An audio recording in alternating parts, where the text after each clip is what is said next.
Thank you, sir, for your time.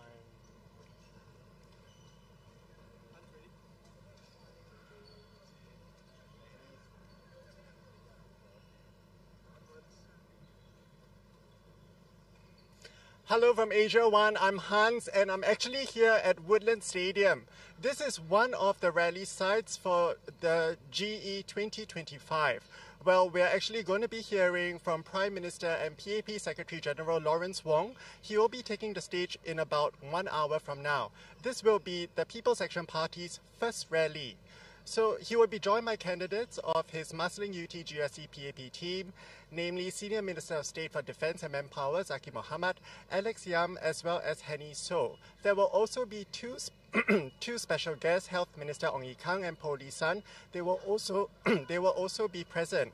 So, residents have actually started trickling in to Woodland Stadium over here. And now with me, I do have Mr. Koh. So thank you for joining me, Mr. Koh. I just want to, share with our viewers here, is this actually your first physical rally of the general elections that you're attending today?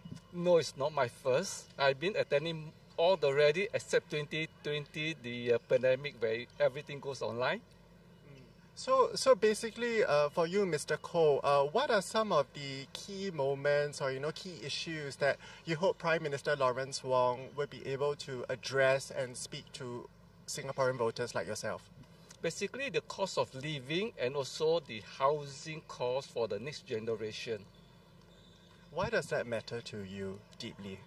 Well, as we know that Singapore, the housing, everything has gone up, not only Singapore but globally, and concern for the next generation, how are they afford a HDB unit in the future?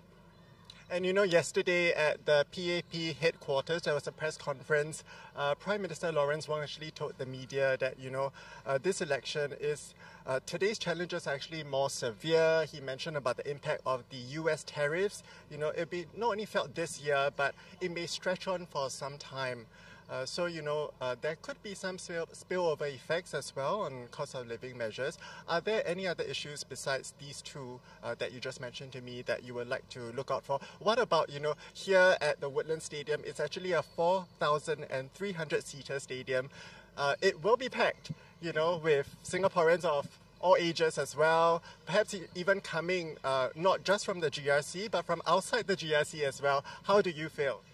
Excited about what PM Wong is going to address during this year GE. Yeah. Okay, and can I just ask you as well, this is the first rally by the People's Action Party that will be held tonight as well. Will you also be attending, subsequent rallies as well during this period? Of course, I will attend subsequent rally regardless of which party will hold our rally here. Ken, thank you so much, Mr. Koh, and enjoy the rally today. So this rally, which will kick off at 7:30 p.m. tonight, is actually one of 5 such rallies that are approved for this evening. As I mentioned earlier, there will be Prime Minister Lawrence Wong who will be taking the stage. He will be joined by candidates from his Marsiling UT GRC PAP team. We will have Senior Minister of State for Defence and Manpower Zaqy Mohamad, Alex Yam, as well as Henny So, with 2 special guests, Health Minister Ong Ye Kung and Po Lee San, present as well. So we'll bring you more updates as and when we get them. And for now, let's head off to the other 2 rally sites that Asia One is tracking.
Well, physical rallies for the general election are making a comeback. If you're just joining us, I'm Hans from Asia 1, and we are here at Woodland Stadium, where less than an hour from now, the People's Action Party will be holding its first rally for GE 2025.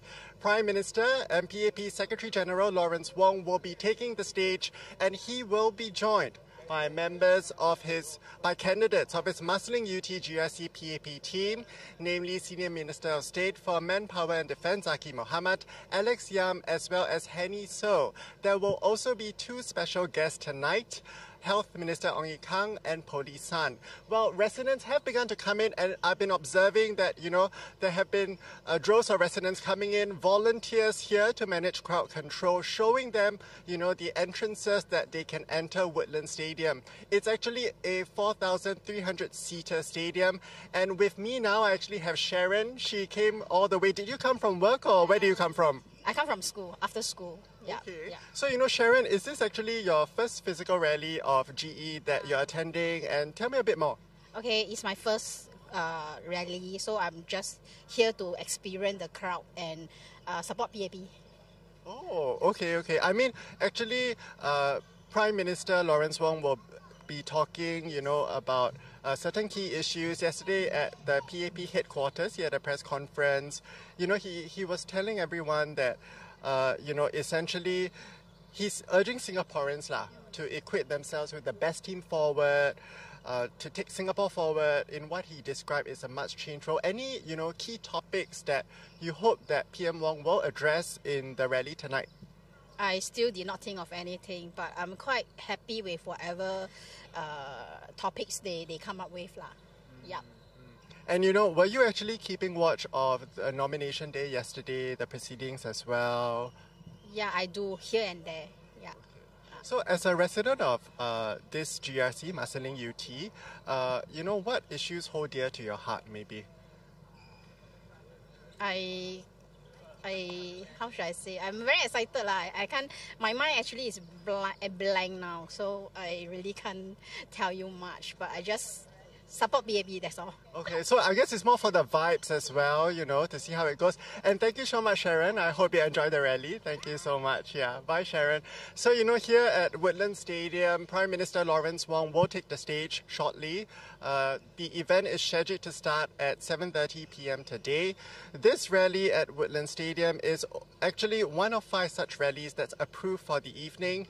And, PM Wong will be joined by candidates of his Marsiling UT GRC PAP team, as well as 2 special guests, Health Minister Ong Ye Kung and Police San. Well, I just want to recap here, because Marsiling UT was one of the 5 GRCs that did not undergo any boundary change for this election.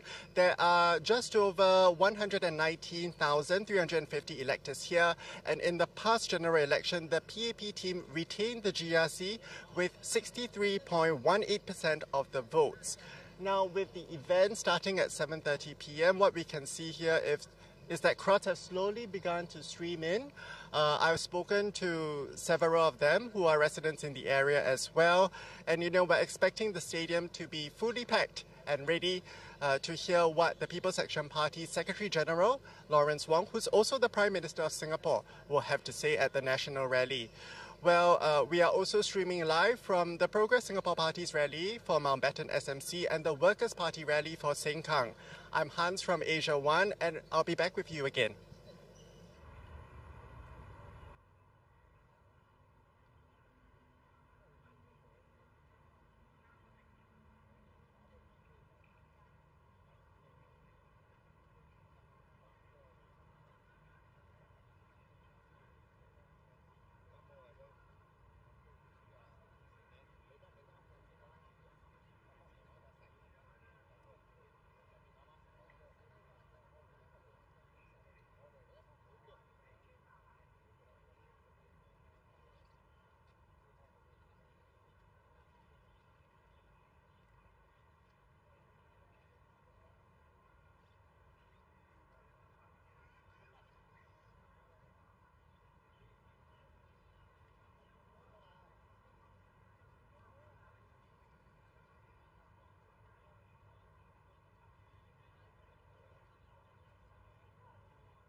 Dear everyone, we'll be starting in a few minutes, so just make yourselves comfortable.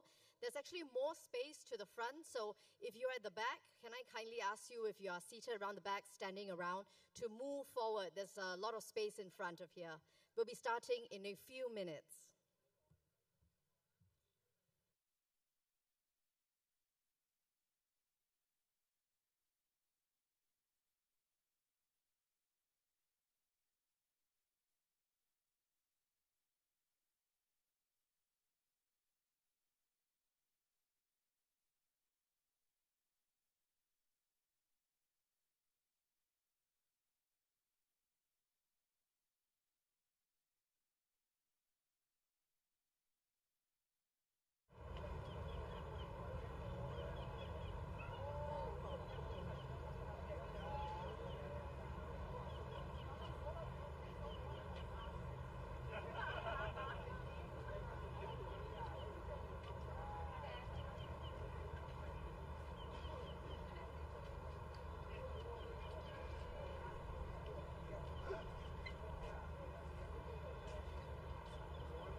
Yeah, I saw you jump.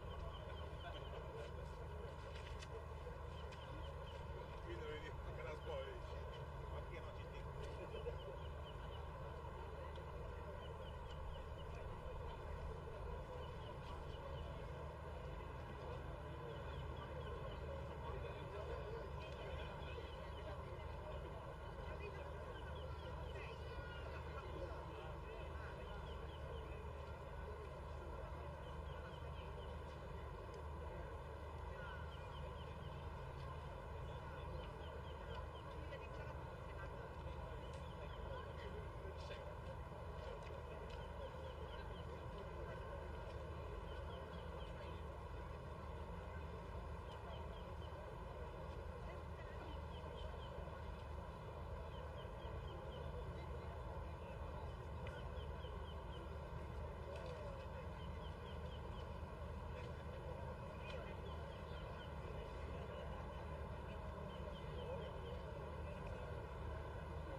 Very first in-person election rally.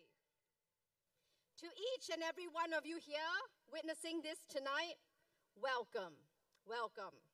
I'm Stella Stan, and I'm honored to be your MC tonight. residents of Marymount SMC, residents of Kebun Baru SMC, thank you. Thank you for opening your doors. Thank you for your questions, your conversations with us, and your warmth. You welcome us. And if you're not a resident of Kebun Baru or Marymount, and if you came from across the island, from other places, thank you for being here. Thank you for showing up. Thank you for standing with us and proving that you are ready to listen to us.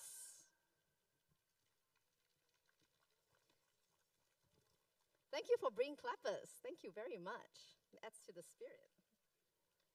Now, before we dive into the speeches, before the candidates come up, let's do something together.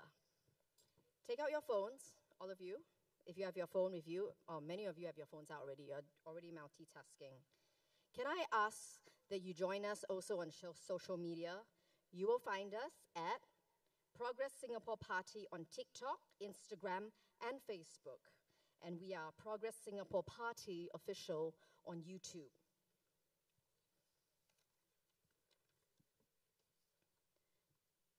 Also, just a little bit of a selling thing going on.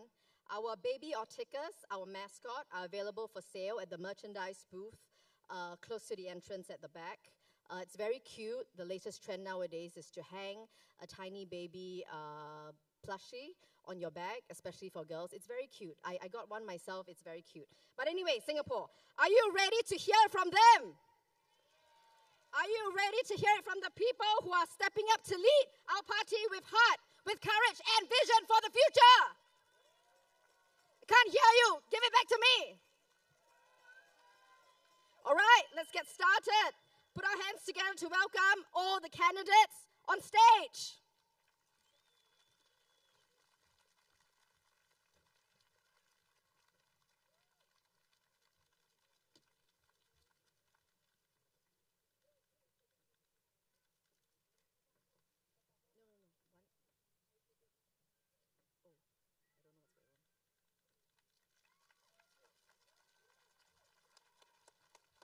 One more round of applause for the candidates, please.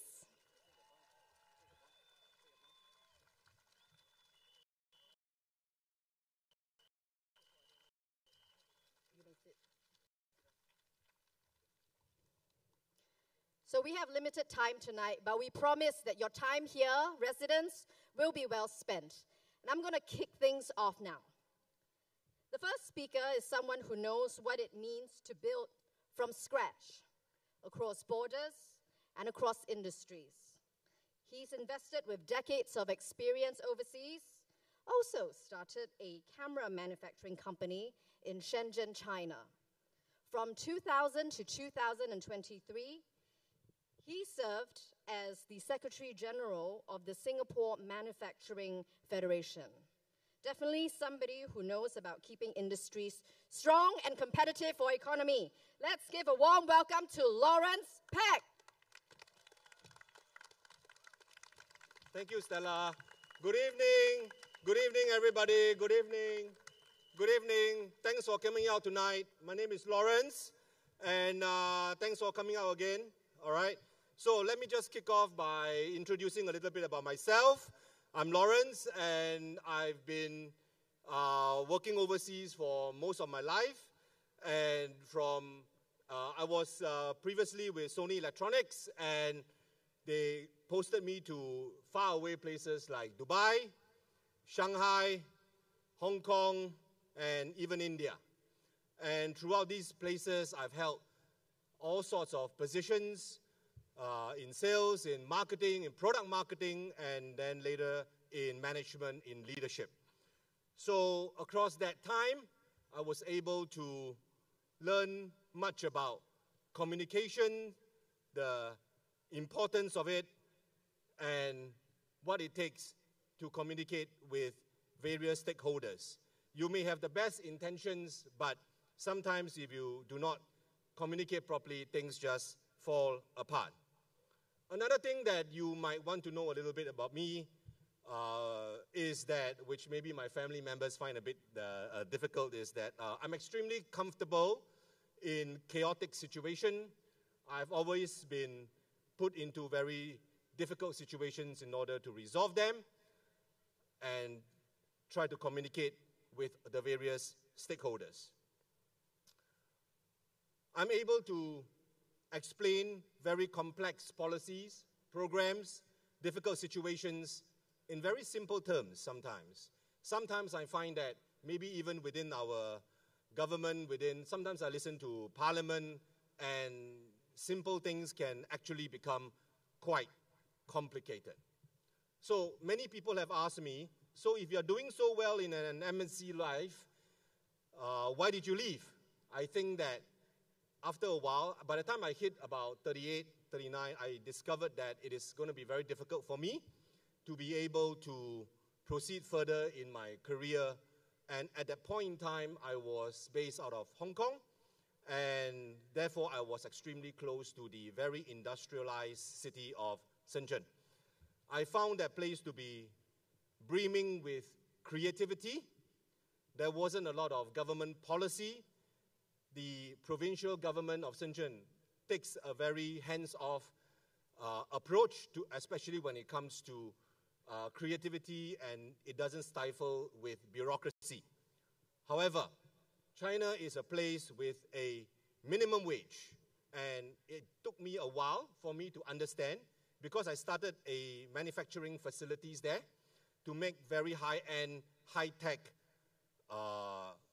surveillance and video conferencing cameras.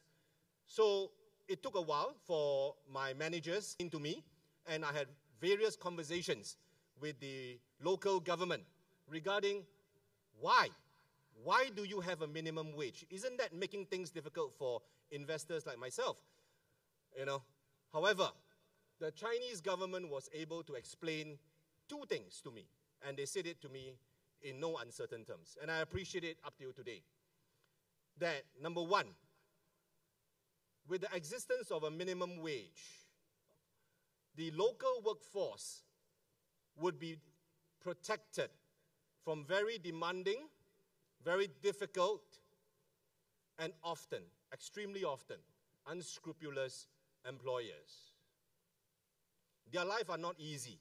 I appreciate what my people do, but seriously, without a minimum wage there, why would I have to pay them even more? And that minimum wage increases every single year. But truth be told, I've started the factory since 2008. It is still functioning today, and we are still paying more than 150, 200 people, depending on the situation, that very important minimum wage. The second reason for that minimum wage is to keep up with inflation. I think everybody knows that for quite a long period of time, about 15 years, China was experiencing something like 8-9% of growth per annum, year on year. But what a lot of people do not really report, but because of the minimum wage, they are buffered, that the inflation was also going up at an increasingly high rate as well. So the minimum wage serves to protect the local workforce. My staff enjoys that minimum wage because it is mandated by law. China, in all 30 over provinces, they have that minimum wage. And actually very few people know this. Shenzhen has the highest one, the highest minimum wage. So I think all this sounds a little bit familiar.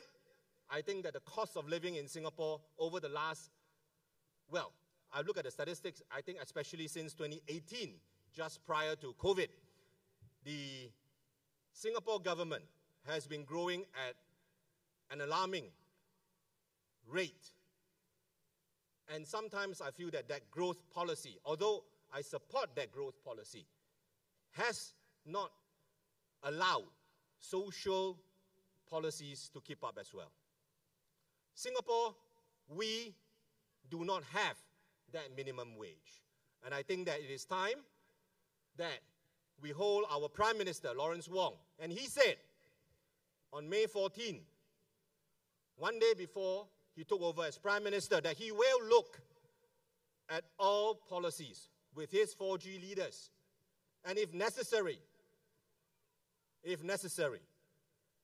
he will slay sacred cows.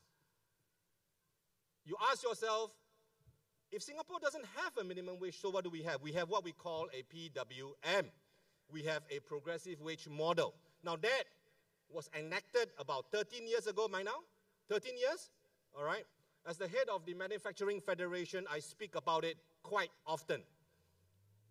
But if you Google it, you will understand that that was 12, 13 years ago. I think that at that point in time, our policymaker had the macroeconomic situation environment to enact that. I think that's fine. However, ever since 2018, there has been breakneck speed of technological advancement. Wherever you go right now, you go into a coffee bean and tea leaf and you will find a robot returning trays. You will find everywhere that they are cleaning robots and security cameras, they are capable of 4K. So therefore, I'm telling you right now that productivity is not the most important thing. We have to keep up. I think that we have to look at the feasibility of a minimum wage. People ask me, close friends, my family, my daughter who is here tonight,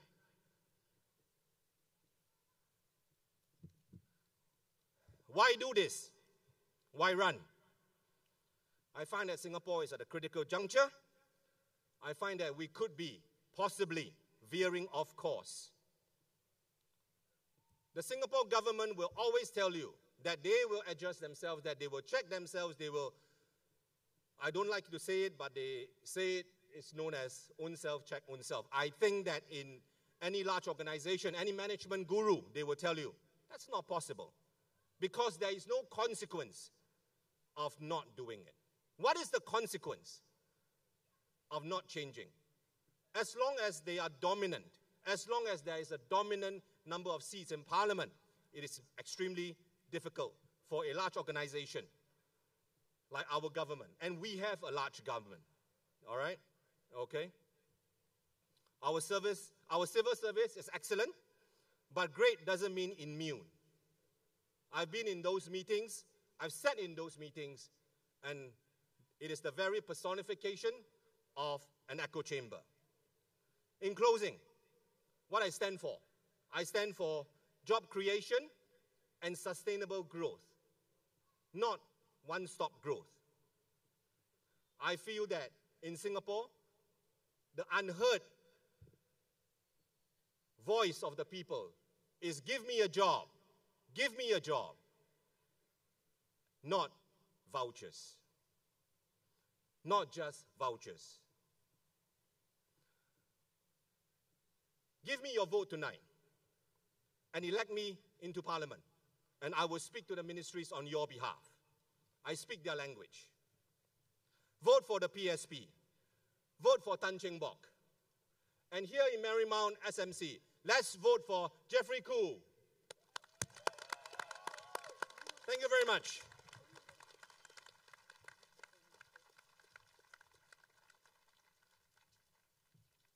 All right, how is everyone feeling right now after the first speech? Up next, for the second speaker, we have someone who is familiar with innovation. You know, continuing on that theme. She's an intellectual property and tech.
Muslim UT 甲300万亲爱的选民，大家好！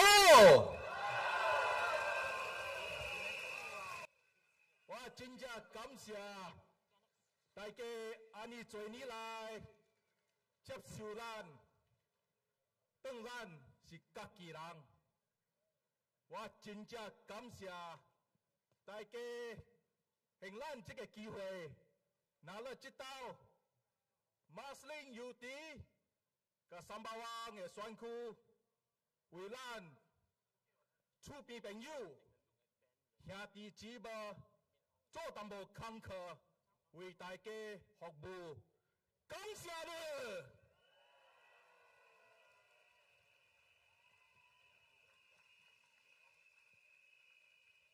我今日有几句话爱甲大家讲，这届大选是一个真正重要的大选，因为伊关系到咱新加坡甲咱新加坡人民的前途。当今世界的环境真正复杂。大变卦，美国甲中国的关系愈来愈紧张，影响到全世界的经济甲安全的问题。也为着咱小小的新加坡带来真大的一个头痛，真大的一个考验。这60年来，咱 PAP 甲咱新加坡的人民手牵手做阵拍拼。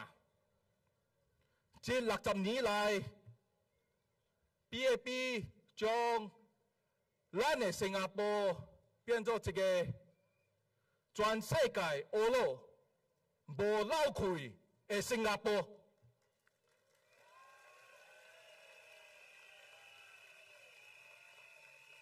这60年来 ，PAP 关心咱人民，照顾咱人民。虽然不是十全十美的，但是不骗过咱人民。李光耀、吴作栋、李显龙，到咱新的总理Lawrence Wong。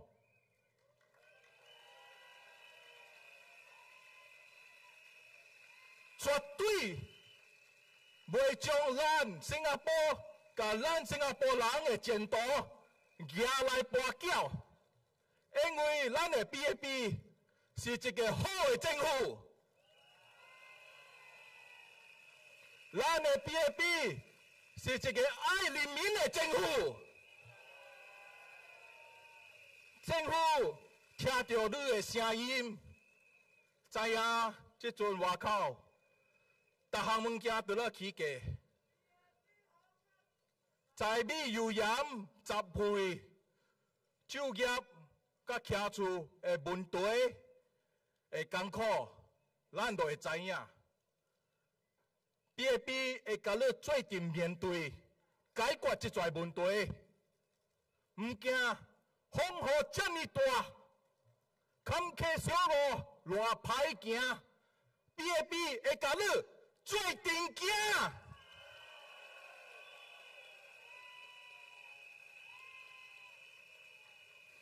最后我会甲大家讲，咱的候选人 Lawrence Wong 无第二句的 ，Number One 的 Number One。Lawrence Wong。伊的心真正好，伊会关心人民，伊会照顾人民。但是伊毋是单单咱的好总理，伊本是咱的好朋友。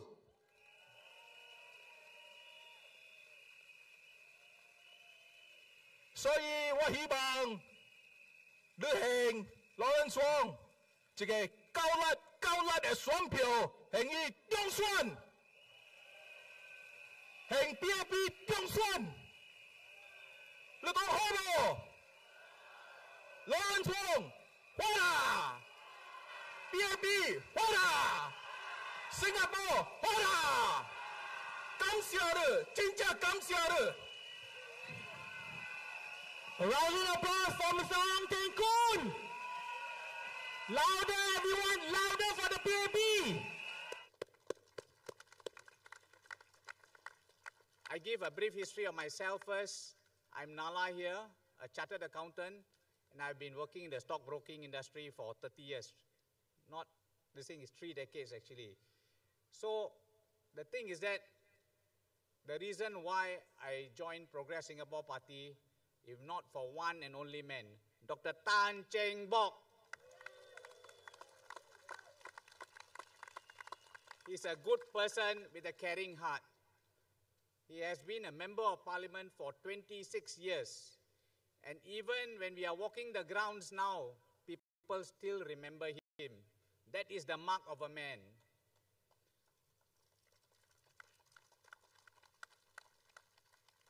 I was the first treasurer of Progress Singapore Party. So as a chartered accountant, you elect us to parliament. We assure you we look after your funds very well. We have integrity, just the rest 12 of us.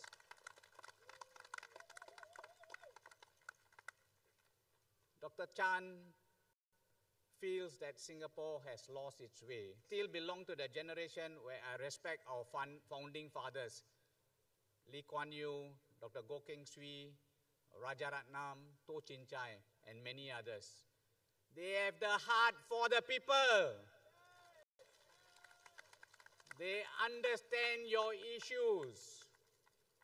I think Singapore now, they cannot feel the ground because they are too comfortable at the top. We want to change that. Will you change for us? Okay, another issue that is close to my heart is job priority for Singaporeans. I, as a president of the Remiser Society of Singapore, I see many of my fellow friends have been displaced because of digitalization. So I'm fighting hard and also negotiating with the authorities to transform their jobs. Likewise, I will do for you all. Those in the 40s, 50s, and 60s, many jobs have been displaced.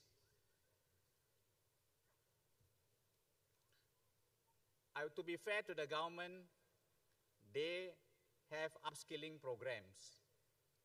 And also they give quite decent subsidies. But the problem is what? After upskilling, then what? Is there a job for you? So this is where I think is a roadblock. You send all 13 of us to parliament, we will change that. Also, I feel for our younger Singaporeans, our children, those who graduated from university and polytechnics, after studying a good 15 years, 14, 15 years, when they apply for a job, they can't get one. Of course, the top end, yes, they can get. But how about the middle and the lower end? They can't find a job. And to make ends meet, they do Grab delivery. Nothing against Grab delivery. But is this what they are trained for? So my question to you, Singaporeans, do you want change? Yes. Do you want the cost of living to go down? Yes. Do you want PSP to be in parliament? Yes. Vote for PSP. Vote for PSP. Vote for PSP. And I'm a patriotic Singaporean. When I say Majula, you say Singapura. Majula. Singapura. Majula. Singapura. Majula. Singapura. Thank you. Terima kasih. Mika nandri.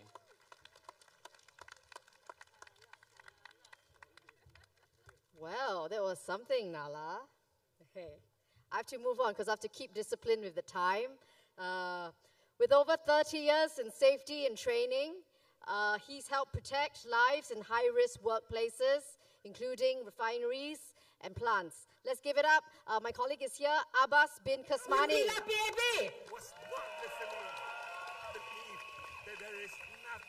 Good evening, fellow Singaporean. Ni hao. 大家晚上好。 Welcome. Malay welcome. 最 Sorry. 近说我们人民行动党这 Assalamualaikum. 20年来一成不变。 Allow me to speak in 对于 Malay. 这项 Very 指控 short, 我不 but 同 very 意。 crisp.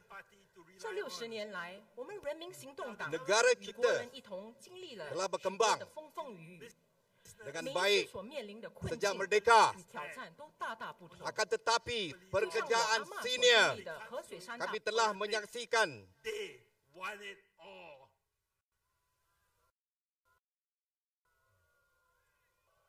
Because for the opposition, even when they have won the elections proper,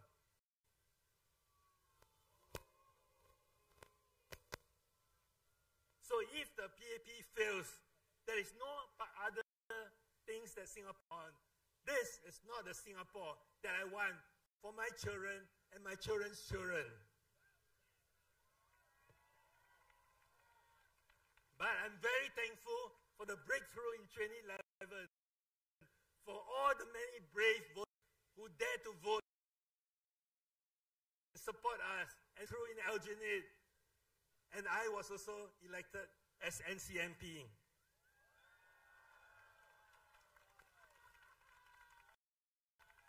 For over 4 years, sees changes and questioned the government in many areas. Early childhood, SME, healthcare, and in just about records will show that I had been very active, as had been my WP. Now, while we do not get acknowledged when changes were made, I'm glad that the government did actually implement some of the Workers' Party ideas. Now, I'm not claiming credit because the government could have listened to other feedbacks, they could have been thinking about things themselves. Yeah, but I am proud that our efforts had resulted in a better Singapore. And having our proposals implemented by the government also meant that the Workers' Party do think carefully through our proposals, because the government eventually saw it fit to implement some of the ideas that we have come out. So the Workers' Party is a responsible party that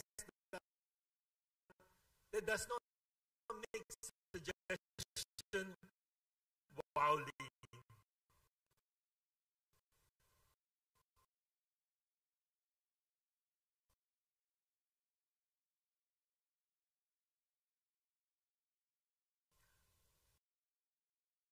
For example, I push for student care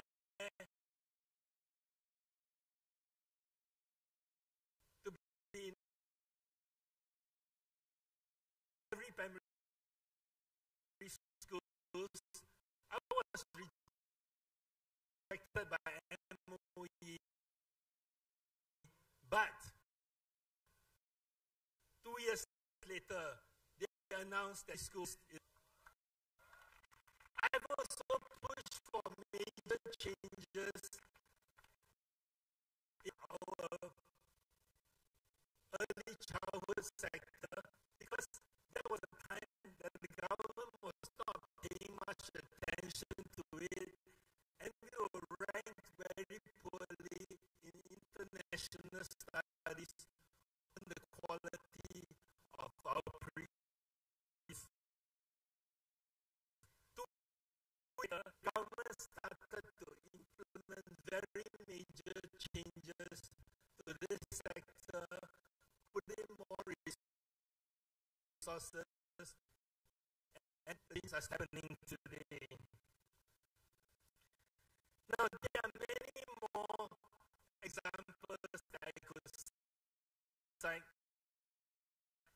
that the Workers' Party has pushed for, and that we did make a difference in policy making.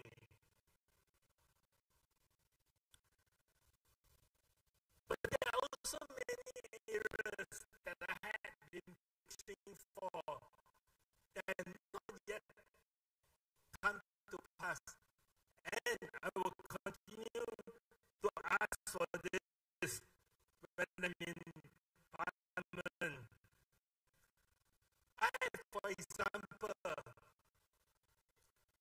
ask for smaller class sizes,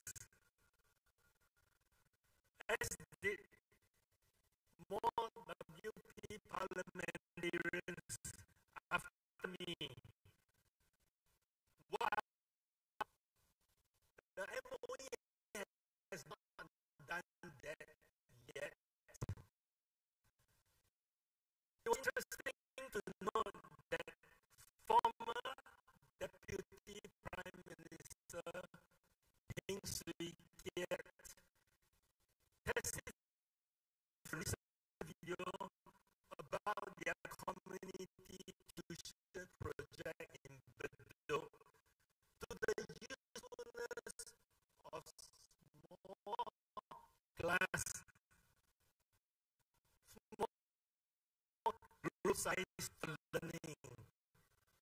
He said, and I quote, in smaller focus groups, students get the extra guidance they need and gain the confidence to keep going. Unquote. Indeed, I will continue to ask for smaller class sizes, 10 years through train primary to secondary schools, and many more. Now, you can see that we do not merely want to oppose the government or to make changes or ask for changes to make them look bad. I joined the Workers' Party because I wanted to be a team with a team of like-minded people who work for a better Singapore. And when we were in Parliament, we supported the government in motions and bills when they align to our beliefs. But when it goes against our beliefs, we will fight very hard, as we did over the population white paper, ministerial salaries, and many more.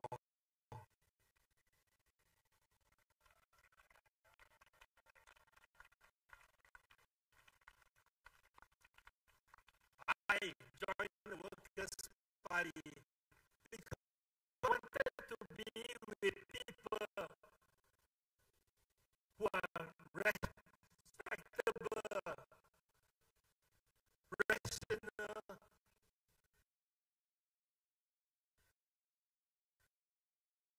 and responsible. And we can in Singapore together by being a loyal opposition.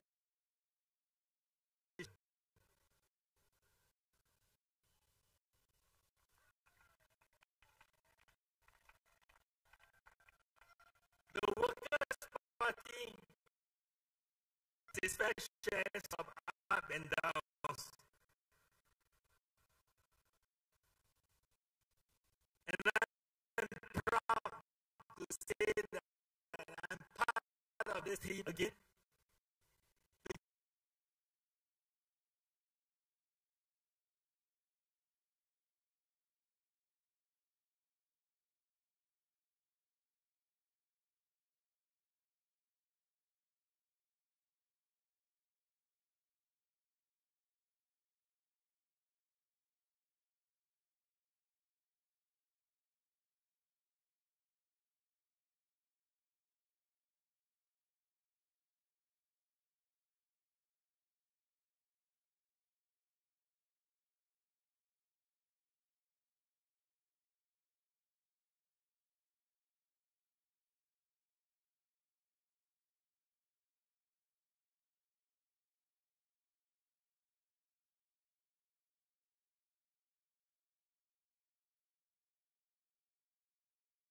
than 10,000 residents over the past 5 years. We have held more than 500 community events and more than 140 events for our seniors. We started 16 sports clubs and also more than 30 weekly exercise programs. We have planted close to 100 trees, organized sustainability programs, including recycling drives and also distribution of rescue foods and vegetables. We have implemented Project Robakia, reducing dengue cases from more than a few hundreds in 2022 to almost zero today. And we've built dedicated cycling paths along Woodlands Avenue 9 and now around Woodlands Circle to keep our pedestrians safe. And these are just some of the examples of improvements we have made. Sembawang is now much more vibrant, safer, and more connected, but there is still more work to be done. My focus moving forward is clear. 1, renewing and upgrading our homes that's coming to 30 years old and our shared spaces. 2, enhancing our support for our seniors, including opening 2 new senior activity centers soon that's closer to your homes. 3, expanding outdoor programs for our young children, our youth, so that we can engage them more meaningfully and also keep them away from screen time. And 4, strengthening our mental wellness for our residents across the community.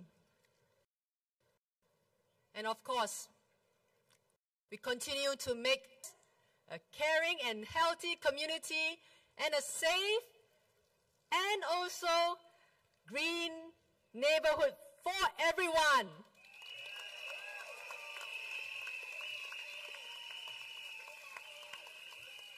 My dear Singaporeans, this upcoming election is happening at a critical moment. The world is changing. There's global uncertainty, potential recession, potential increasing unemployment, and these are all serious concerns and challenges for Singapore. Some say now is not the time for experiment. Now is the time to play it safe. But I say now is the time where we need to have bold ideas, and now is the time for us to take risks. Because as a small country like Singapore, this is the way and only way that we can overcome this looming crisis ahead of us. But this must be done by a team that has done it before, and a team that has the best interest of our Singaporeans at heart, not just reckless populists. The PAP government has time and again taken big risks in our history so as to secure the peace and prosperity of Singaporeans. And each time we have emerged better and stronger. We have seen this in 1965, we have seen this in 1997, we've seen this in 2003, we've seen this in 2008, and of course, we've seen it all together in the recent COVID pandemic.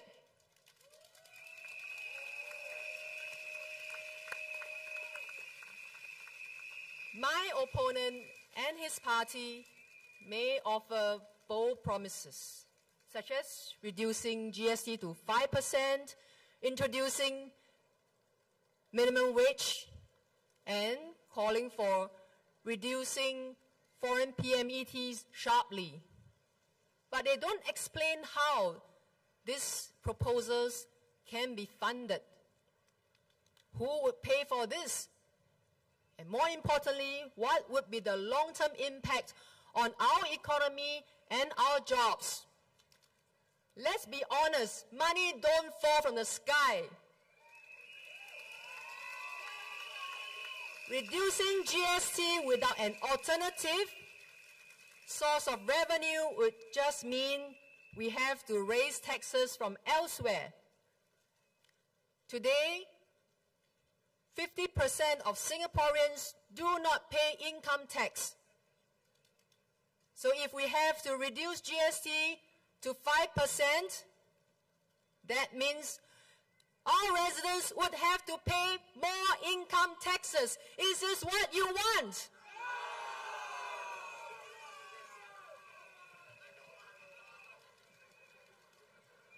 Clearly, we need practical, we need balanced, we need well thought out policies to run this country well, not populist sound bites. As your MP, my commitment has always been to speak up for you, to act in your best interests, and also to deliver on what I had promised. Not just during campaign season, but every day.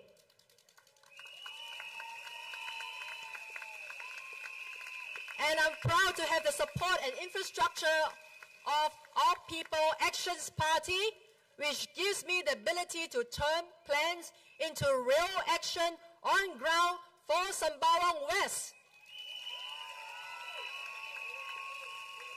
Chapter 2 is not just about continuing what we have done, but it's about dreaming bigger.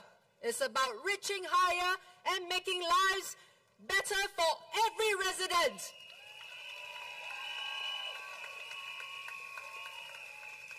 On 3rd May, I humbly ask for your support and your mandate. It's not just for me. It's for the future we are building together. Let's keep Sembawang West moving forward.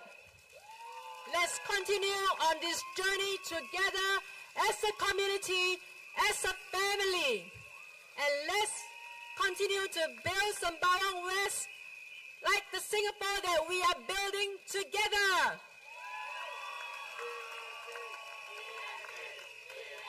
With your support, let's write the chapter 2 of Sembawang West together. Thank you. Majulah Sembawang West, Majulah PAP, and Majulah Singapura.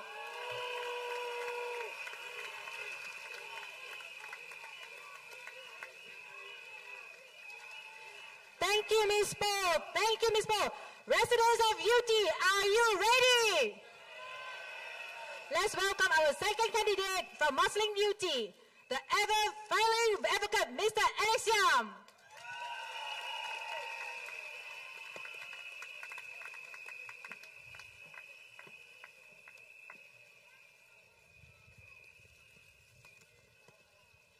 Good evening, everyone. Good evening, friends of Marsiling UT. Hougang, and that's it. Our next speaker is Dennis Tan, GRC. Chen Lifang, representing Hougang SMC. Let me first begin in Mandarin. 亲爱的居民朋友们，大家晚上好。非常高兴今天晚上看到这么多居民跟我们欢聚在一起。我们在今天是要实现在5月3号 GRC, Jalan Kayu SMC, and fellow Singaporeans, a very good evening to all of you.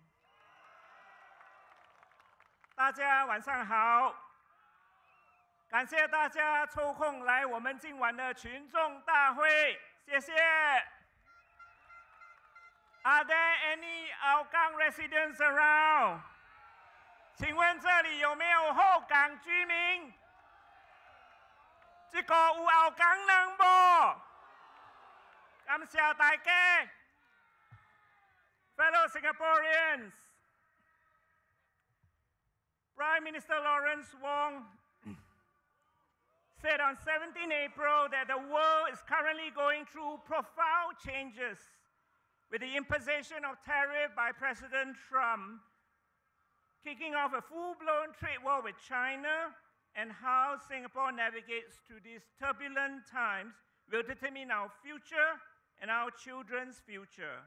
He said that if the future has grown increasingly uncertain and dangerous, especially for small countries like ours, and the conditions that underpin our survival, security, and success are coming apart, he said that this is the reason he has called the general election at this time. Do you agree with this view? 5 years ago, at the height of COVID, the then Prime Minister, Lee Hsien Loong, called the GE. I remember a Straits Times article during that GE covering Lee Hsien Loong's online Fullerton rally speech, stating, and I quote, "PAP seeks not just your mandate, but your strong mandate to lead Singapore through crisis," says PM Lee at online Fullerton rally, unquote. According to the article, Lee Hsien Loong said that the world is watching the election closely and that, and I quote, "investors will scrutinize the election results and act on their conclusions. So will others, both friends and adversaries of Singapore," unquote. But in GE 2020, what happened? Sengkang voters did not listen to his threats. They sent our Workers' Party candidate into Parliament.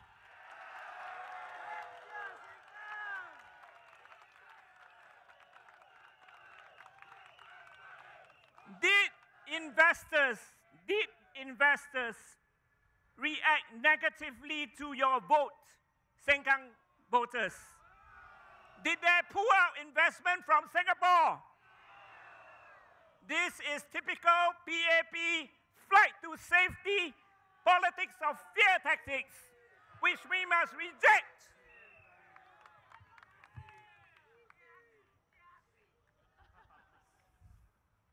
In the next few days, you Singaporeans, we Singaporeans, may well hear very similar messages from the PAP asking for a strong mandate again. But do not, I say again, do not believe what they say. Punggol residents, are you here? Thank you for joining us. This is an important rally for Punggol voters. And I'm guessing that Punggol voters may even hear calls from the PAP in the coming days for voters to remember how DPN Gan Kim Yong is head of the Economic Resilience Task Force, and it is important to elect him into Parliament to help steer the task force and Singapore through these difficult times. I hope they will not do so. But if they do so, it would raise the very question of why did the PAP send DPM Gan Kim Yong to Punggol at the last minute? I have great respect for DPM Gan Kim Yong in my last 10 years in Parliament, and I certainly hope that PAP will not raise this argument in this election. Fellow Singaporeans, at a time like this, with global uncertainties and challenges, it is even more important for us to have more heads with different ideas in Parliament, rather than one team speaking from the same script, singing the same song. political party can claim a monopoly of the best ideas. What is applicable in the past may not be applicable in the future. It is ever more important at a time like this that a loyal and constructive opposition like the Workers' Party can help scrutinize and debate policies so that Singapore can survive any crisis and stay strong. Without political competition in Parliament, like what my dear brother Gerald Giam has said, Singapore will be the weaker for it, and Singapore cannot afford to do so. In the last Parliament, Workers' Party MPs have tried to ask many questions and spoke and debated regularly in Parliament on a wide variety of issues affecting Singaporeans. But 10 opposition MPs in the last Parliament is not enough. Imagine a ratio of 1:9. This is not right. More WP MPs will improve scrutiny and policy making, reduce groupthink, and enhance governance. Fellow Singaporeans, this is the time we need to vote in more Workers' Party MPs to better scrutinize the government. Not fewer, more.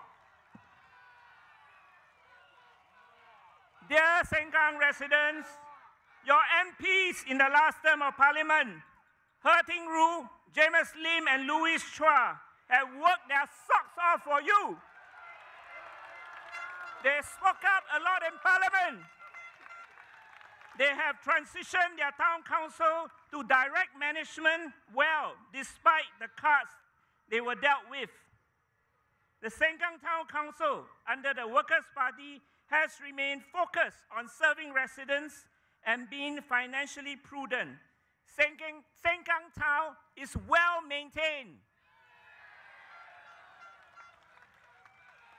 Dear Sengkang residents, please vote for the Workers' Party and send Herting Roo, James Lim, Louis Chua, and Muhaimin into Parliament to serve you.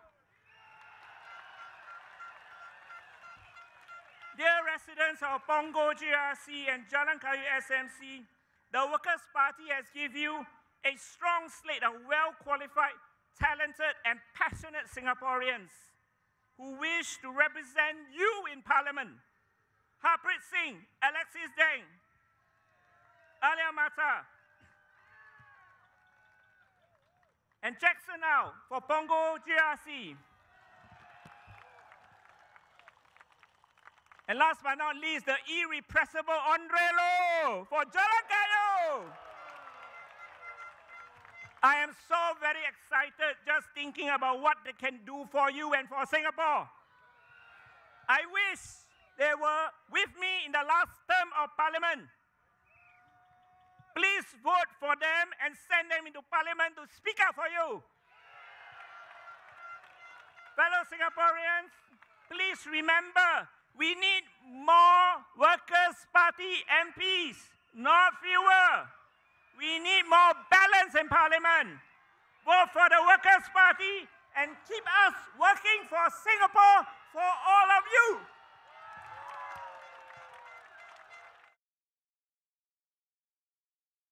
Because of all these reasons, we need more PSP candidates or MPs in the Parliament.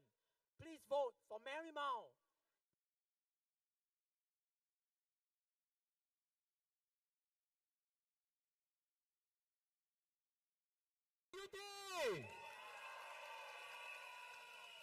Thank you for joining us this evening. Matia Vanakam. Tacha wa Shanghai. Hao. Selamat malam kepada semua. Terima kasih kerana berluang masa malam ini untuk bersama kami pasukan PAP. Those watching online are unable to join us. I'd like to apologize. Due to limited resources, we could only do one site in the central part of Singapore.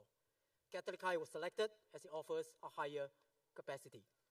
Hi residents of Kebun Baru, should we have the privilege to serve you we will set up a PSP office in Kebun Baru. We will oversee the maintenance of cleanliness and the provision of amenities in the town. We will hold talks with residents to find out your requirement so they can push to fulfill them.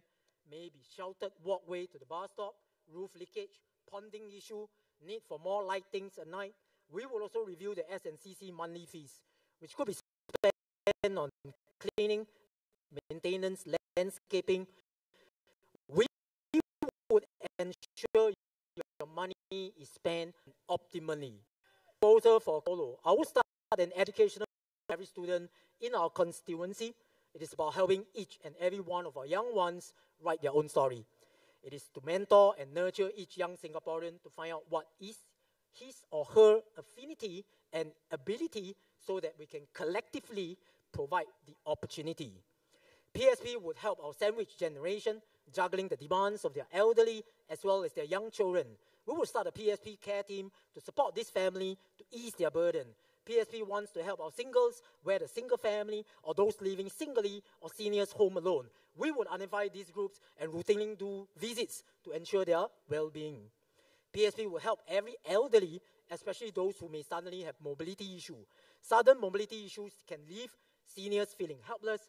My walkabouts review gaps in the current system. The PSP care team will fill this gap, render immediate assistance when necessary. PSP would also help the sick. From bringing folk to ferrying them to the doctor, PSP care team will integrate and work with all clinics in Kebun Baru to ensure no one is left struggling when too sick. In short, the PSP care team focus on people care, single care, personal care, will launch the Love Your Neighbor program, dedicated to serving the community, ensuring no one is left behind.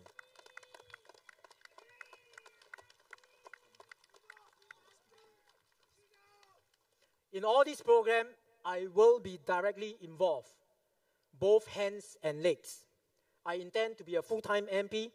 I will put in my utmost efforts and serve with my heart. I will serve the residents every morning together with the PSP care team to ensure your well-being. In the evenings, aside from MPS and holiday celebration, we will host events from soup night, ping pong, chess, anything that you like, to bring people all together so that we can share, chit-chat, and build a community. And finally, thanks for me chattering along. Finally, I'm Tony Tan Lei Tiam, PSP candidate for Kebun Baru, raised by a single mom, grateful to Singapore, seeking your vote, seeking to serve you. Thank you.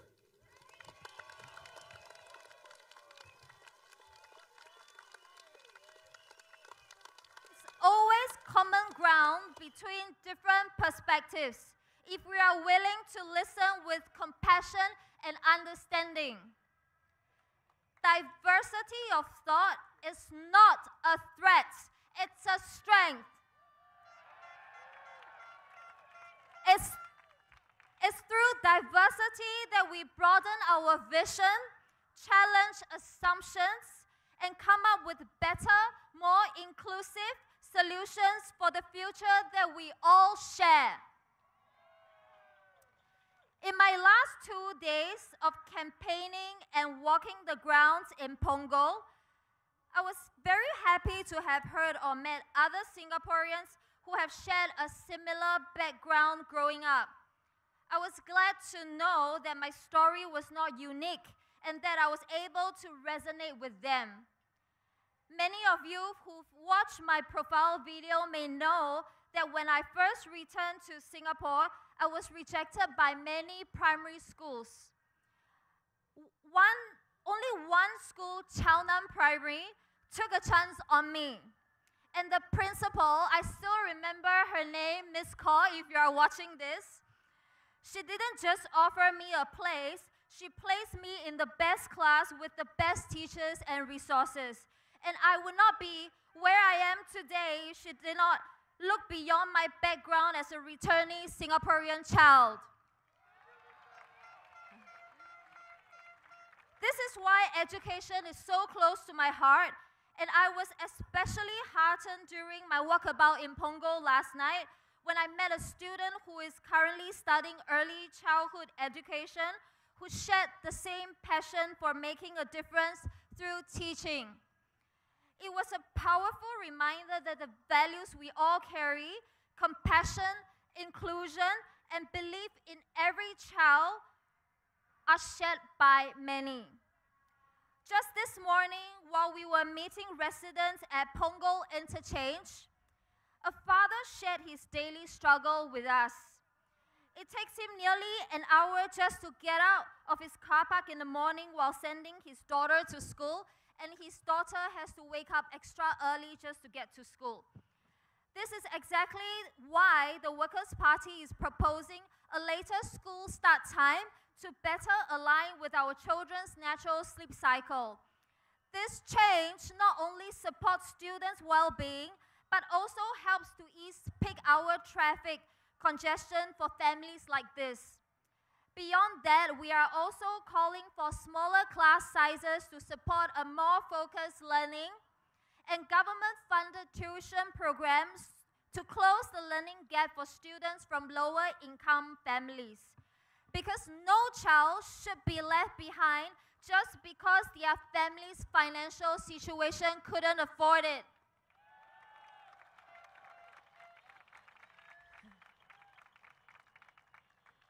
Thank you. After nomination, many people ask me what I think about Deputy Prime Minister Gan Kim-yong contesting in Punggol.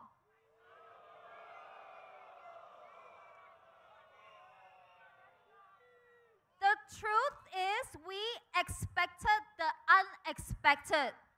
We've always known it would be an uphill battle against the incumbent, but that has never stopped us. Some of my teammates here tonight even left their jobs to step up for Singaporeans. In our team here, no one will be intimidated into submission.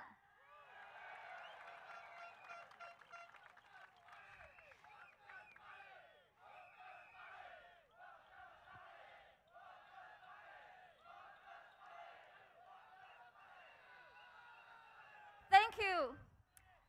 It takes real courage to stand here tonight, and it's the same courage that will help us ask the right question in Parliament. As my best friend once said, the real dividing lines aren't between parties, but between the values we choose and the kind of society we want to build. Do we want a dominant voice with increasingly unequal outcomes, or a society with diverse views moving forward together? I'm sure all of you here today already has that answer in your hearts. So make your voice heard. Vote Workers' Party.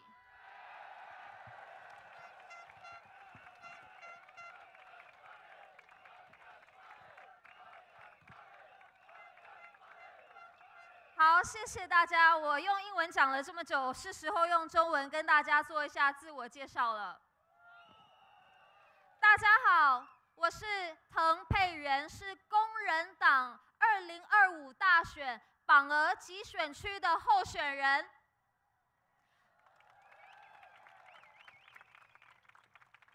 今晚能够站在这里，作为工人党2025大选的候选人，我感到无比的荣幸跟激动。这一段旅程从5年前，当我报名成为2020大选的工人党义工的时候就已经开始了。那个时候的我，从未想过有一天会以候选人的身份站在这里跟大家说话。但我很庆幸自己走到了这一步，因为如今的新加坡需要更多的人挺身而出，为推动一个更平衡的政治体系而努力。很多人知道，虽然我在新加坡出生，但我成长的经历跟一般的新加坡人不太一样。我是2岁的时候去了台湾，11岁的时候才回国。在不同的国家、语言和文化中成长，让我深刻地体会到，只要我们愿意带着同理心去倾听与理解，就能在看似对立的观点中找到共同点。多元的思想不是威胁，而是我们国家的力量。正是因为多元，我们得以拓展视野，挑战偏见，并提出更全面、更具包容性的解决方案，为所有的新加坡人建设更美好的未来。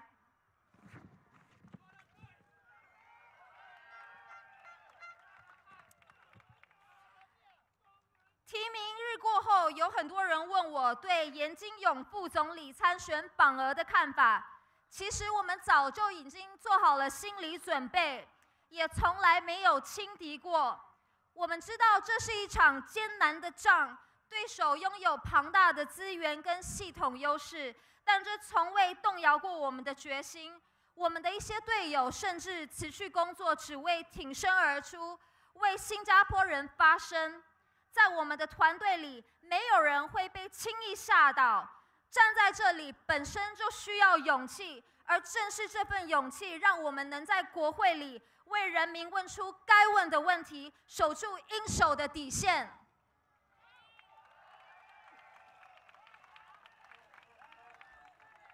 正如我最好的朋友曾说过的一句话，真正的分歧不在于你支持哪一个政党，而在于我们每个人愿意坚守的价值观，以及我们希望新加坡成为一个什么样的国家。我们是要一个声音统一但现实分化的社会，还是要一个思想多元、携手前行的国家？我相信在座的每一位心中早已经有了答案。请让我们为你们在国会中发声，请投工人党一票。谢谢大家。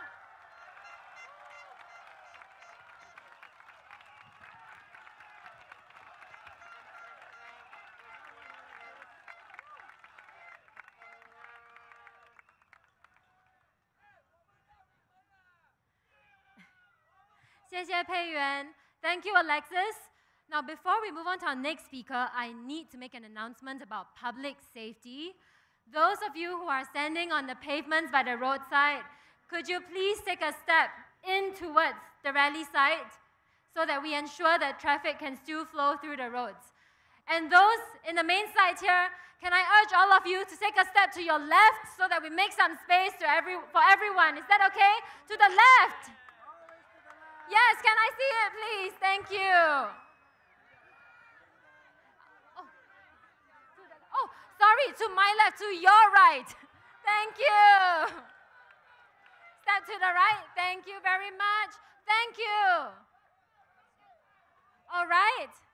Sorry, I have to 做排lang a bit because we want to make sure that we don't disturb the neighborhood, all right? Because they're very gracious for letting us host our rally here. Now, are we ready for our next speaker? Yes, and next up, we have the Workers' Party candidate for Punggol GRC, Siti Alia binti Abdul Rahim Mata. Alia.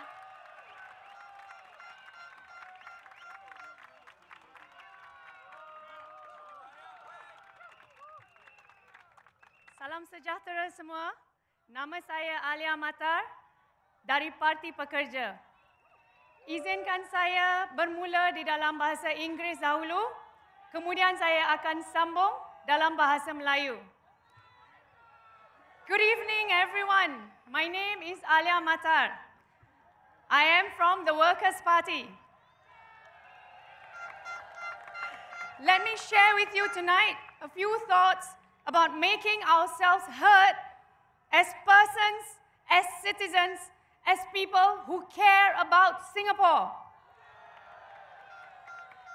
The concern for the humanitarian crisis in Palestine crosses the boundaries of race and religion. Indeed, it is something that many Singaporeans, regardless of their ethnicity and beliefs, have expressed concern about. In 2024, the Ministry of Education rolled out a lesson under the banner of character and citizenship education across all national schools, on the Israel-Palestine conflict, a topic so sensitive that public discourse is discouraged. And yet, somehow, the ministry decided to teach it to our children. The consent of parents is sought before sexuality education is taught to our children. Yet, the ministry had not sought the consent of us as parents to show our children these slides. The upside to this is that many parents decided to voice their concerns.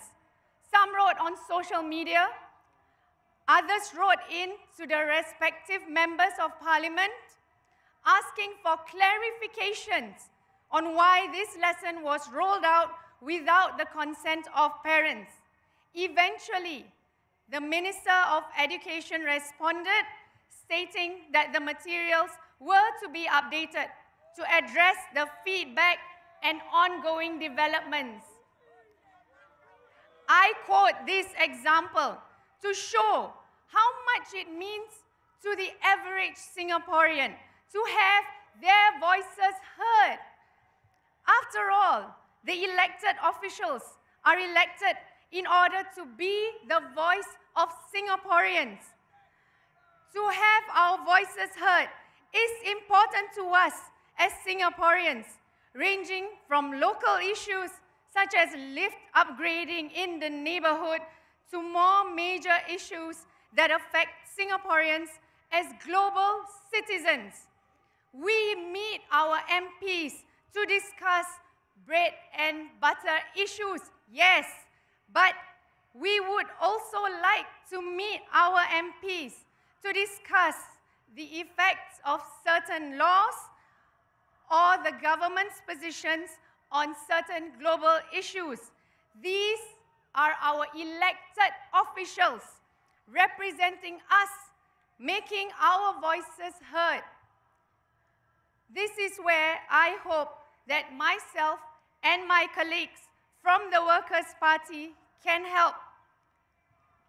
No issue brought up by a constituent will be too trivial or unimportant to be raised.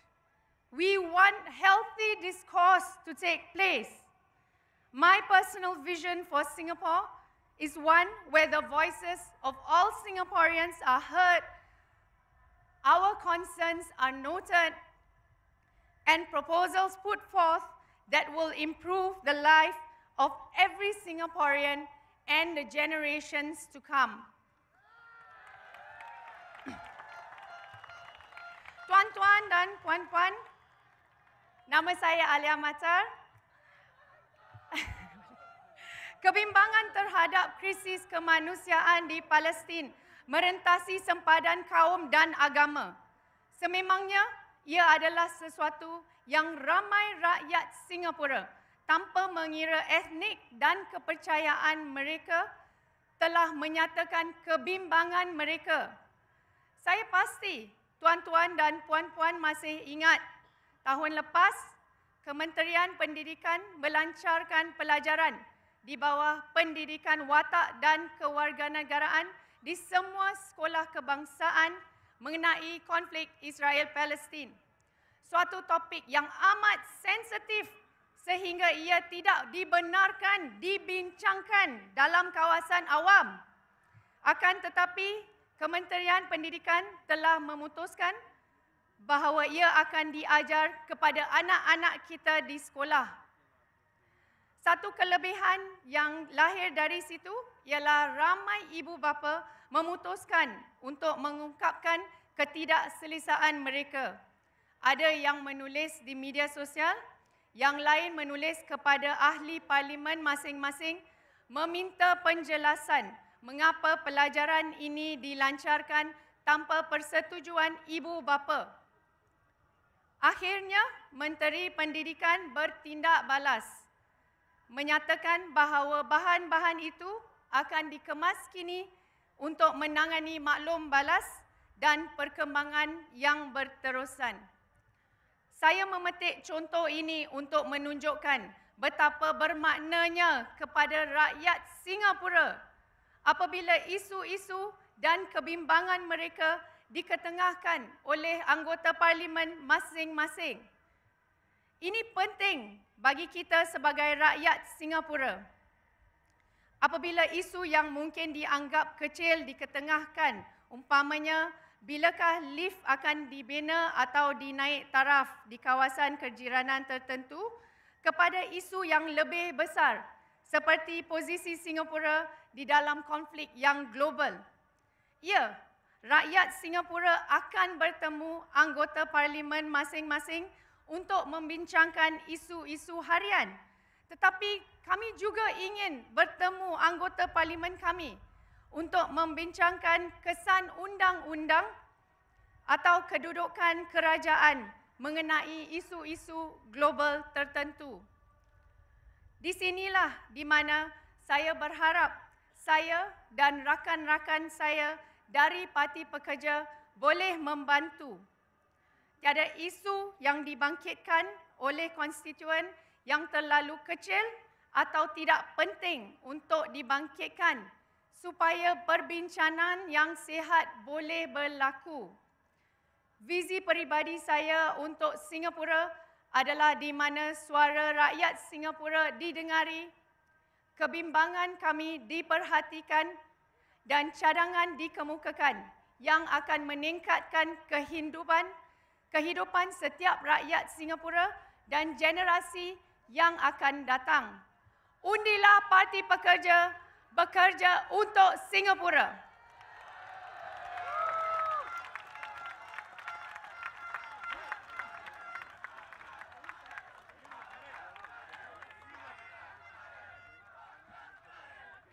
Thank you, Alia, and thank you everybody for moving in.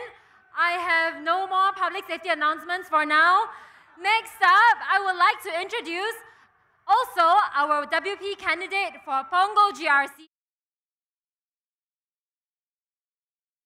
PSP believes that progress cannot come at the cost of leaving people behind. Absolutely not. We may have to deal with jobs being replaced because of AI. What do we do to help those who get displaced? We must push forward with quality retraining. As my colleagues have also said, there is retraining available. But after you're retrained, are there opportunities? If there are no opportunities, what did I train for? It's a real issue that we do not have concrete and useful answers so far. If I'm elected an MP for Bukit Gombak, I'll set up a program together with my colleagues in the PSP with the residents of Bukit Gombak so that they can donate unused mobile phones, smartphones, laptops that we can repurpose and make available to those who really need it.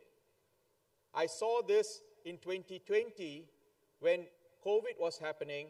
There were families that were having to do exams or lessons from home using a mobile phone. The child was using a mobile phone to have lessons delivered to the child. That is the wrong way to do anything, especially as a child. We don't want to leave anybody behind. That brings me to my third point. The fast pace of change is causing a lot of stress mentally for Singaporeans. This is something that we have seen, and as my colleagues have already mentioned, we need to address that. This is why PSP believes that we need to strengthen the support for mental health services. We call on the government to reduce the waiting time for subsidized appointments to see mental health professionals in the public hospitals, and to allow MediSafe to be used for mental health treatments. My fellow Singaporeans, it takes a whole of society to help us navigate this challenge of mental health. I hope every Singaporean will step forward and make this happen for all of us. Singapore thrives in turning challenges into opportunities. Then here comes the AI, and this then brings the AI divide. We cannot have AI have and AI don't have. That is not acceptable. We cannot allow that bridge or that gap to be there. We must bridge it. To wrap up, I would like to say that I had proposed to have a debate with Ms. Loh, who is my contestant in Bukit Gombak, on issues concerning Bukit Gombak. I'm looking forward to having the debate with her. For country, for people. Majula, Singapura. Thank you.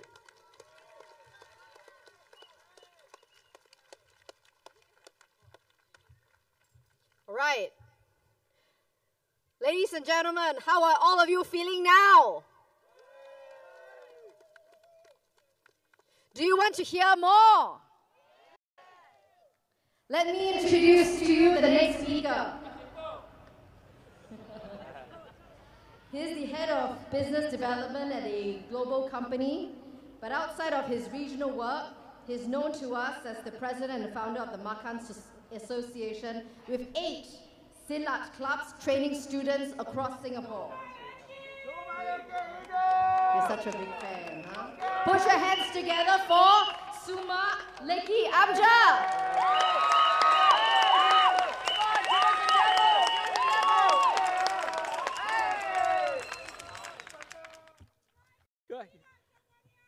Where's the Schweiker? Wan Chang Hao. Malay Wanakum. Salam Sejahtera. My fellow Singaporeans, residents of Marymount and Kebun Baru, good evening. My name is Sumarlaki Amja, as what you have heard just now, but you can call me Lucky. I'm the PSP candidate for West Coast Jurong West GRC. I'm the head of process business and business development for a multinational food and beverage company, and I look after the Southeast Asia and Middle East regions. I hold an MBA from Manchester University. Naturally, because of my job, I travel widely. I have fond memories of growing up in Singapore in the 80s. This is so random, right? Why?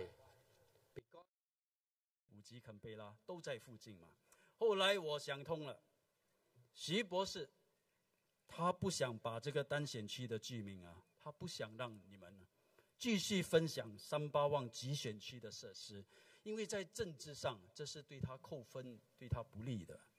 徐博士他的计算，尽量让381C的居民感到孤单。觉得区内没有什么设施，觉得自己受亏待，这样他赢的机会就高了。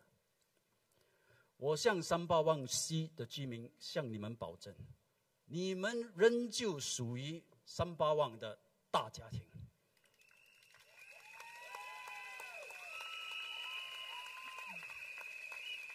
傅立山呢，他是我的同僚，我们会，你选他，我们继续互相合作，我会继续关心381C的居民。381镇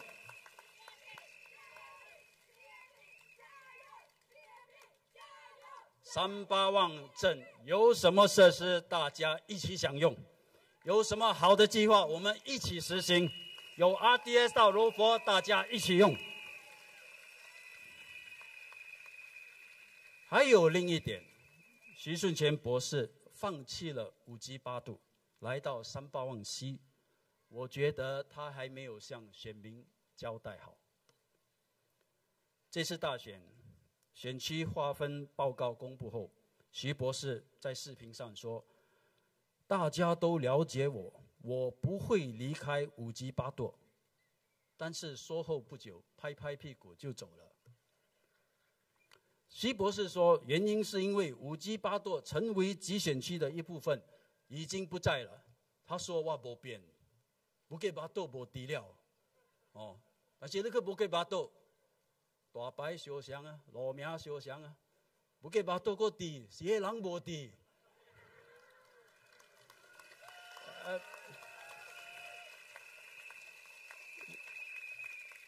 徐博士这一次啊，民主党决定不在荷兰5级邦软集选区竞选，所以他们已经腾出了资源。10年以来对38望集选区没有兴趣，这次组织了一个团队来角逐38望集选区。他的党肯定有能力角逐乌朗东5级8度集选区。留不留在5级8度是看你要不要。现在他来到了38望西，向居民说：“我在这里做什么，全是为了你。”但受媒体访问的时候，可能说漏了嘴。他说：“38望西是民主党的北方战略。”人民的眼睛是雪亮的，大家都看得出徐博士来38望西的原因。这是一个政治计算他对伊朗5级8度集选区觉得没有胜算，所以离开他曾经承诺的地区，来到这里。因政治计算而换选区，坦白说没有什么不对，但最少坦白的向选民交代，别说我没变，来了新的地方说我做什么都是为了你，这是对选民不坦白。38望西的居民，你们的选择是什么？选富丽山，大家有一个阳光灿烂、充满正能量，为居民的利益为出发点的一个好议员。选徐顺全博士呢，他上载的那个视频，我觉得光线不足，我们看得不清。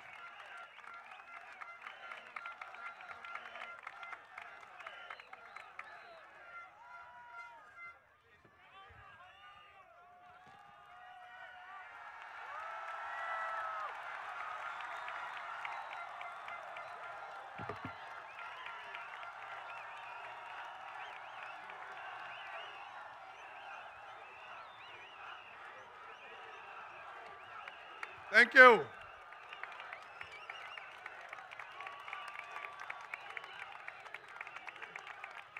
My friends, supporters of the Workers' Party, I am going to make my speech later, but I need one big favor. I have just traveled along Anchorvale Crescent. It's a very hazardous situation outside. I need the help of people who are standing outside all along Anchorvale Crescent to move into the rally site. Let me repeat this. I need your cooperation. Please make your way into the rally site. Do not stand on the slope. Do not stand on the roadside. It is a serious safety concern. So please make your way inside. Let's have a good rally. Let's have a safe rally. And let's go home safely. So I need your cooperation. Thank you.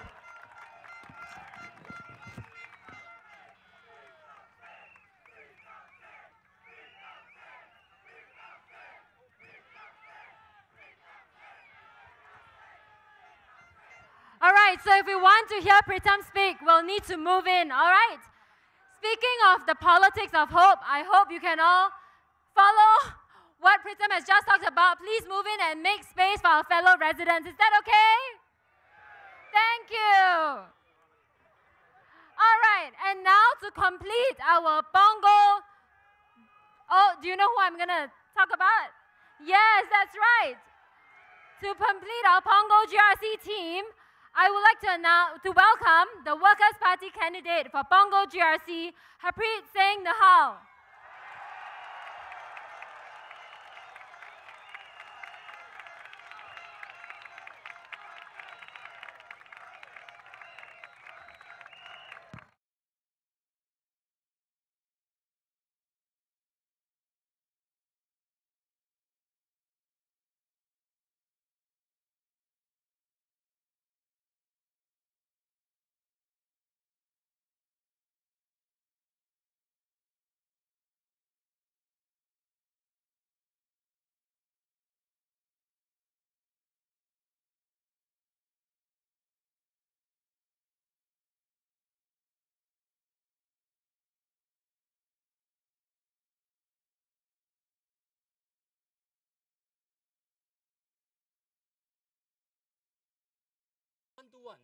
Is that what we want?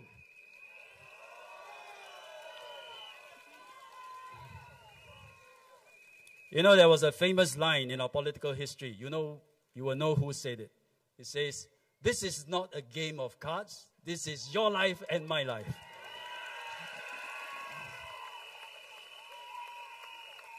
And what we are witnessing now is exactly what treating politics like a game of cards look like. Now, not many people play cards. Huh? People play video games. I think we should update this saying. This is not a video game. This is your life and my life.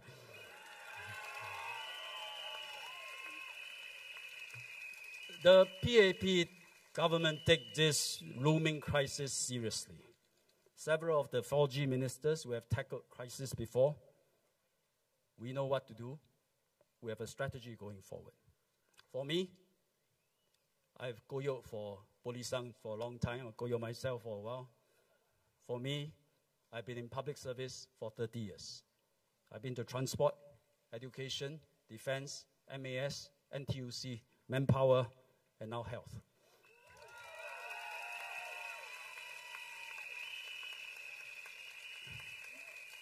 One of the toughest things I've done in the last 30 years is the fight against COVID-19 crisis. It was 5 years ago when we had the circuit breaker. Still remember? 5 years ago, circuit breaker. I think we can still remember the fear, the anxiety, and the worry. People are worried. Am I going to be safe? Will I end up in ICU? You wonder, is it safe for my children to go to school? You wonder, will I ever get to travel again and take a plane? Can I hold on to my jobs? Those doing business, will my business close shop? Will I able to continue to buy things? From eggs to Maggie mee to toilet paper. Remember all that? Those were the fearful days. I've gone through 3 ministries during COVID-19 pandemic. When it happened, I was the Minister for Education. We have an immediate decision. Do we keep schools open or close? I went through the data personally, looked at it carefully.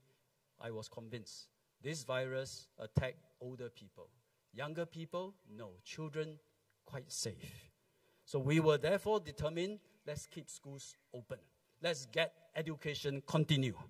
Let's allow parents put their kids in school. They can continue to go to work. As a result, our children did not suffer from a break in education.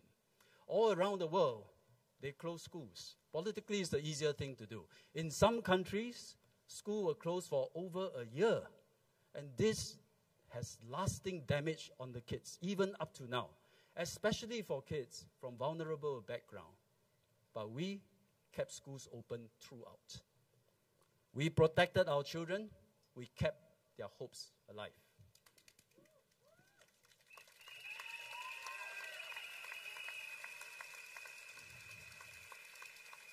Then we have a GE, and I went to Ministry of Transport. When I went to Ministry of Transport, what shocked me was Changi Airport has become a ghost town. SIA has grounded all their flights. It's scary, yes. I was very worried at that time. Even if economy open again, will Changi Airport still be the same? If it's not the same, Singapore cannot be the same. So what did we do? We vaccinated all our pilots. We vaccinated all the airport staff, the air crew, and we tell other countries, other territories, if we are safe, you are safe, let's open an air route between us, and we call it an air travel bubble. Let's try that. I tried that with Hong Kong. Every time I try, the bubble bursts. Because either they have a cluster or we have a cluster. But you know, the world noticed that we tried. They know that we are determined that Changi will reopen, Changi will be thriving again, SIA will fly again. So when COVID finally subsided and we opened the economy, we had a V-shaped recovery. Today, the passenger traffic of Changi is back to pre-COVID days.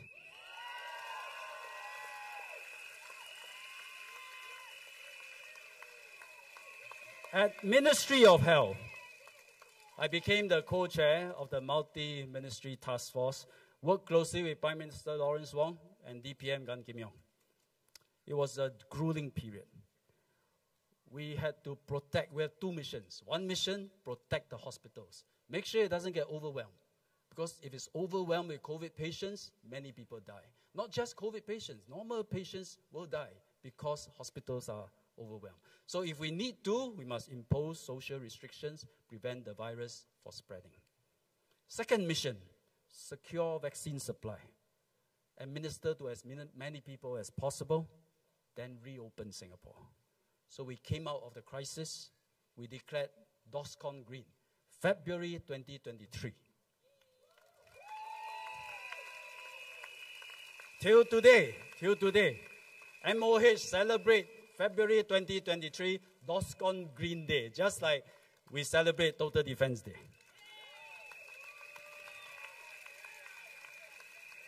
We suffered casualties, there were deaths, but far less people died in Singapore compared to the rest of the world. The whole world could see Singapore's response to COVID-19 was different and effective because government and people trusted each other. Government and people worked together.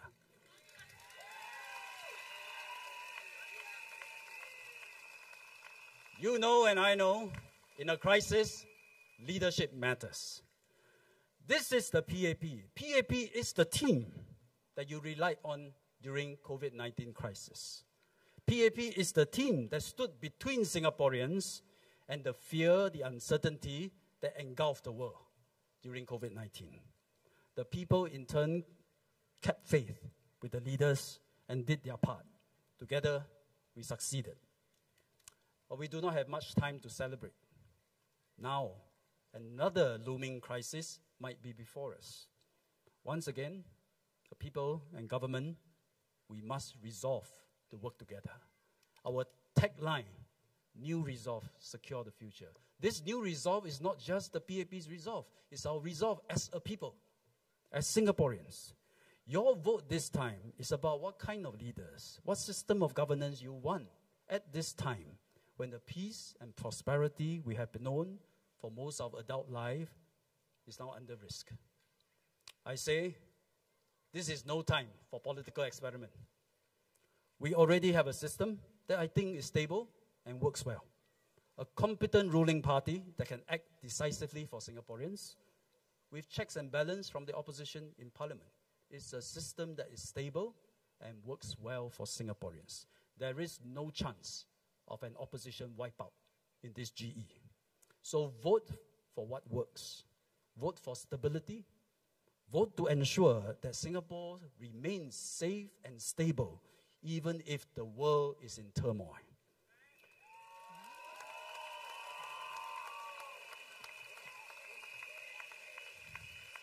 Residents of the North, this GE is a test for all of us. And we must fly, we must pass with flying colors to build a better life for ourselves, for your children, and for mine. Thank you. Thank you, Mr. Ong. All right, this is the moment we have all been waiting for.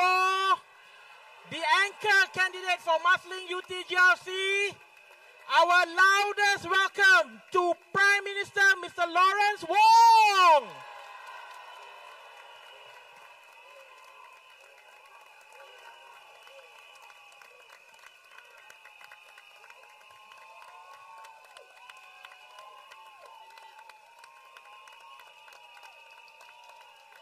Residents of Marsiling UT, Sembawang West, good evening. Salam sejahtera, kalai vanakkam, dajia wanshang hao. Welcome to the first PAP rally in the 2025 general elections.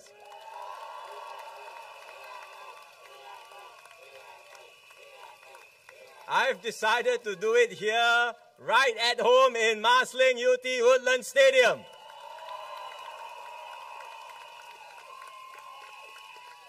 You've seen my teammates, Zaki, Alex, and Hani, our Marsiling UT team. Tonight, I also invited two guests from our neighbors, Yikang and Polisan, because we are the PAP team in the north.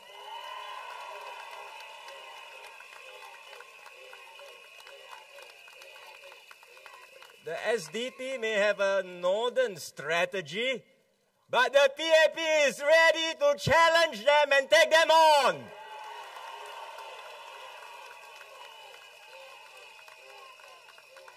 So whether you are in Sembawang West or Marsiling or UT, the PAP is contesting against who? The SDP. Same team.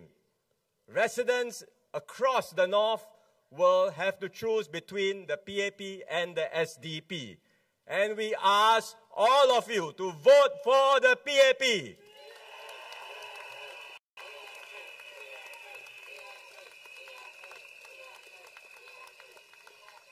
Before I get too carried away, let me say some words in our national language in Malay.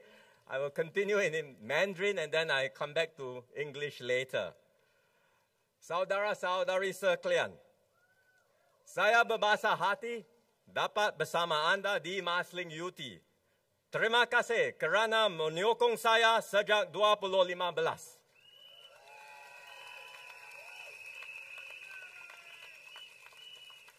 Ini kali pertama saya bertanding dalam pilihan raya sebagai Perdana Menteri dan sebagai Ketua Parti.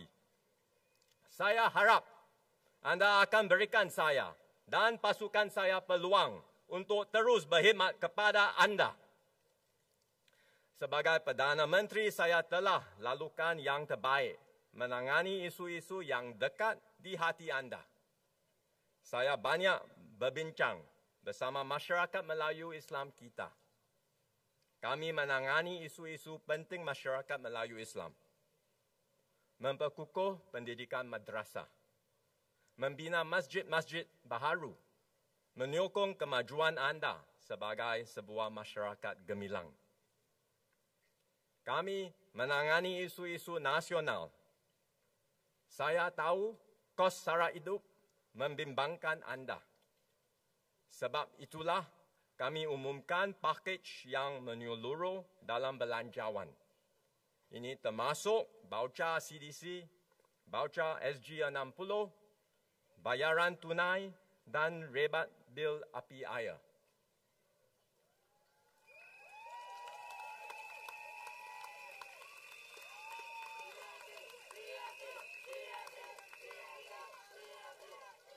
Keluarga biasa akan menerima bantuan kira-kira $5,000 tahun ini. Dan golongan berpendapatan rendah menerima lebih banyak.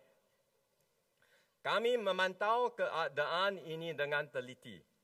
Kami sedia lakukan lebih banyak jika keadaan lebih teruk. PAP akan sentiasa bersama anda untuk menyokong anda.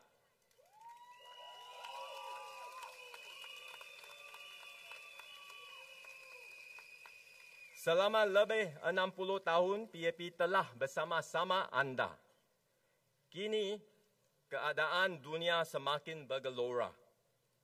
Tiada sesiapa dapat jangkakan masa hadapan. Tetapi, dari hari ke hari, ada banyak berita yang membimbangkan. Ekonomi kita akan mengalami kelembapan, menjejas pekerjaan dan pendapatan. Masalah ini boleh berpanjangan. Makanya pilihan raya kali ini sangat penting. Setiap kali berlakunya krisis, rakyat Singapura sentiasa boleh bergantung kepada PAP untuk memimpin dengan tenang dan yakin.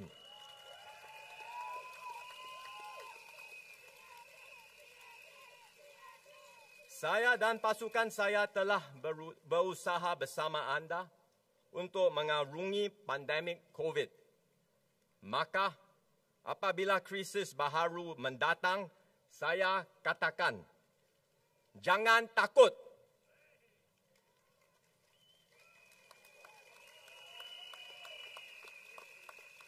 kita akan haruninya dan bangkit lebih kuat bersama-sama. Untuk berbuat demikian, kami perlukan sokongan anda. Jadi berilah peluang kepada saya dan pasukan saya untuk berkhidmat sebaik mungkin untuk anda. Berilah peluang yang terbaik kepada anda dan keluarga anda untuk menjamin masa hadapan yang lebih cerah untuk semua.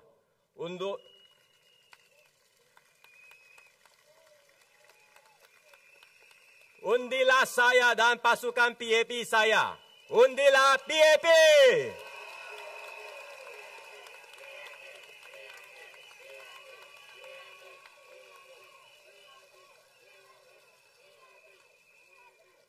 各位选民朋友们，大家晚上好。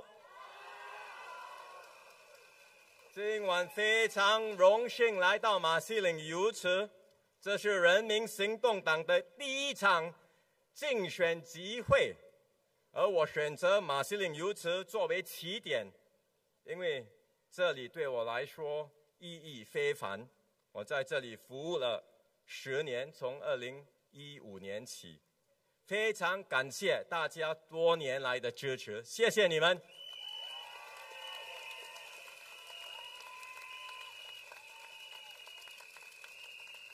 有人跟我说：“你不用怕，你是总理，你在这里服务了10年，这次的大选肯定是10拿9稳，包赢的。”可是我 从来不把选民的支持当作理所当然，假设自己一定会当选。同样的，我也不假设行动党一定能组织政府。除了一个选区的议员自动当选，其他的选区都有人竞选。对我来说，没有选区是包赢的，每一区都是一场硬战。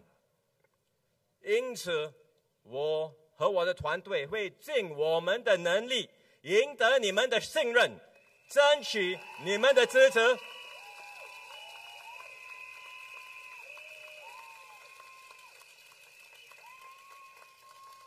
1年前接下领导棒子时，我向大家保证，肯定不会满足于现状，而是会努力让国人过更美好的生活。 过去1年里，我走访了所有的选区，接触很多居民，倾听你们的心声。我和我的团队不断改进政策，让你们的生活更好。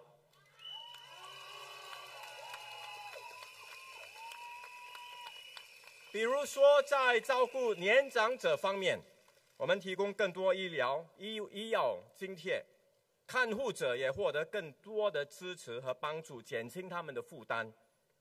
我们在全岛推出乐龄活动中心，让年长者能够保持身心活跃。此外，我们也为家长减轻养儿育女的压力，包括推出更多新组屋，并确保组屋价格是负担得起的。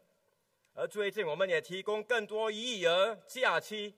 让家长有更多时间陪伴孩子们长大，拥有更多孩子的家庭也能够得到更多帮助。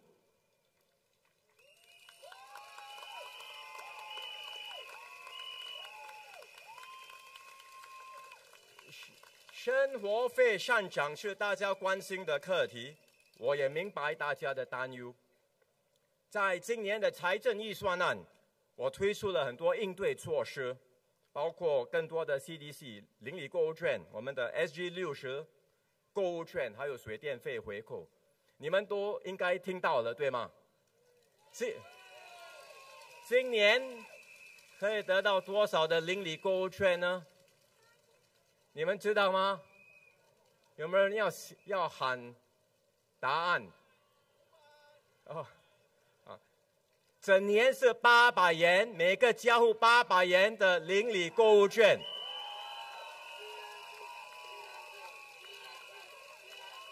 还有 SG60，每个国人21岁以上是600或者是800块，60岁以上就是800块。所以你算起来，一个有2个小孩的家庭可以在这个财政预算获得大约5000元的帮助，而低收入家庭可以获得更多帮助。这些不是一次性的措施，我们会继续帮助大家，减轻你们的负担。而如果经济情况恶化，我们会提供更多帮助。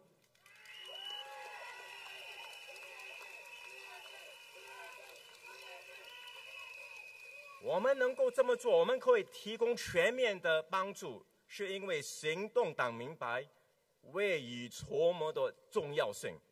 就是说，我们放眼未来，不要等到下雨了才忙着找雨伞来遮雨，那个时候太迟了。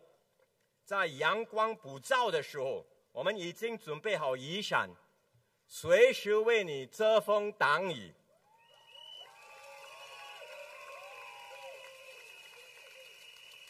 而我和我的团队会继续这么做，度过眼前的难关，绝不放弃。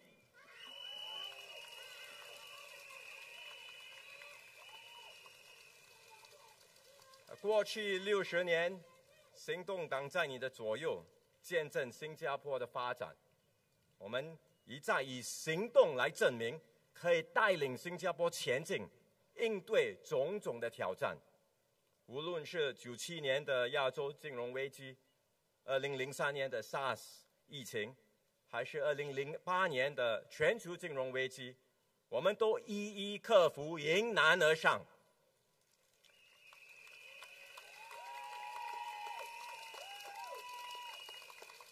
几年前，我们也战胜了冠状病毒的疫情。现在眼前的挑战，我看是更大。我们也应该以同样的魄力，排除万难。当我在去年接下领导棒子时，我已经知道这个是一项重大的责任。可是随着国际局势的恶化，危机四伏，我的担子更重了，所以我尽了我最大的能力，组织了一个经验丰富又勇于创新的一个团队。我和我的团队需要您的支持，才能为国家、为你们效劳。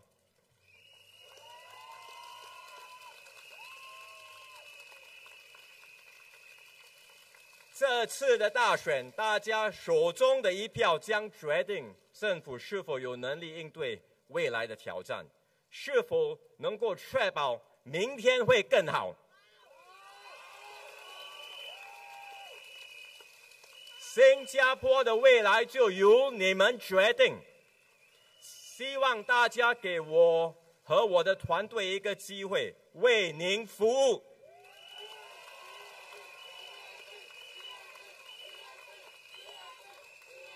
请大家投我和我的行动党团队一票。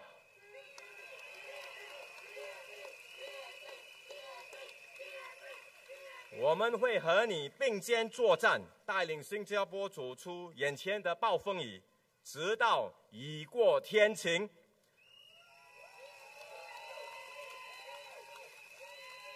我们会全力以赴，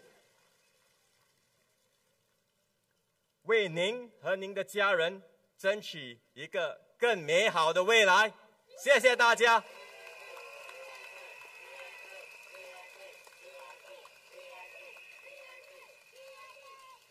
Friends and residents, once again, I'm happy to be here for the PAP's first rally of this general election.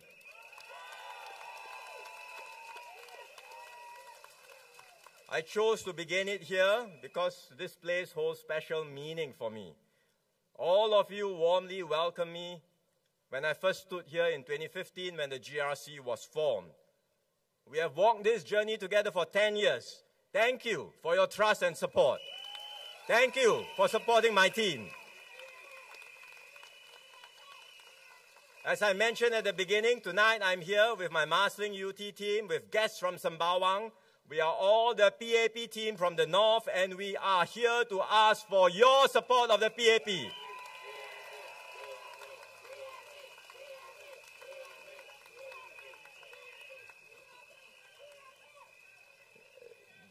This is a significant election for you and for Singapore. It comes at a critical moment when the world is in flux and when there are profound changes all around us. You can see turbulence everywhere, especially with tariffs and trade barriers going up. But of course, when you listen to the opposition, some of them say the PAP is exaggerating. We are fear-mongering. Have you heard that? Do you believe them? Really? This is fear-mongering? You just speak to any business in Singapore. They are very worried. Some of the businesses export directly to America. Others run factories in Southeast Asia or China, and which in turn exports to the US. All of them are badly impacted. But even those that are not directly exposed are very worried. Because the rules keep on changing. The announcements by the US keep on shifting. First, they had the US tariff announcement. That got everybody very scared. Then they said postpone for 90 days. But the sky-high tariffs between America and China remain. It's 145%, 125%. How to do business between America and China with this kind of tariffs? And recently, you may have read the news, America imposed even higher tariffs on solar imports from a few ASEAN countries. How high? 3,500%. 3,500%. How to sell anything at that kind of tariff? And there are still tariffs to come because they have not yet announced the tariffs for pharmaceuticals and semiconductors. These are industries which are important to Singapore. And no one knows what will happen after 90 days, because now there's a pause for 90 days, but what happens after that, no one really knows. So in this environment, it is really very hard for companies to plan or to invest. Global demand is falling, and this is impacting everyone. And so companies have to tighten their belts. We engage companies, they tell us this, whether it's a local company, it's a foreign company, all of them are worried.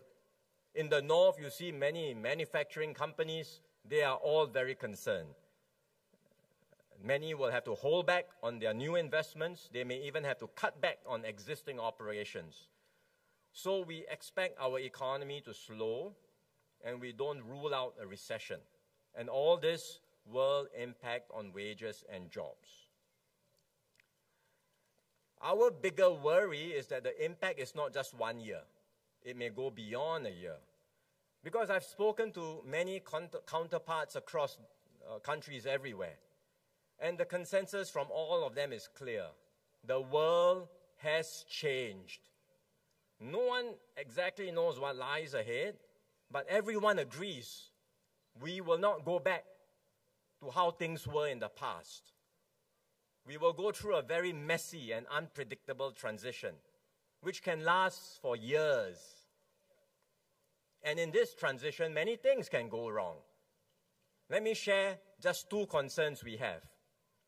First, American multinational enterprises based here. They are a big part of our economy. They hire many Singaporeans. And many of them, these companies are in semiconductors and pharmaceuticals, the two industries where America says they want to raise tariffs.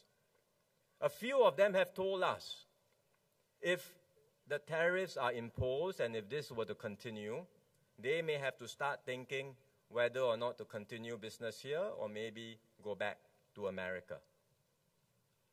And if this happens, the impact will be huge on our economy. Take another concern, US-China tensions and the rivalry between the two powers.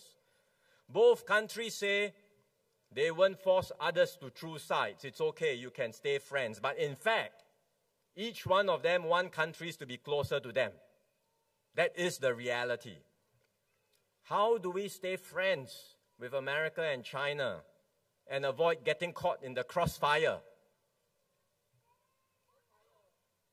Can we continue to have high-tech American firms and high-tech Chinese firms here in Singapore?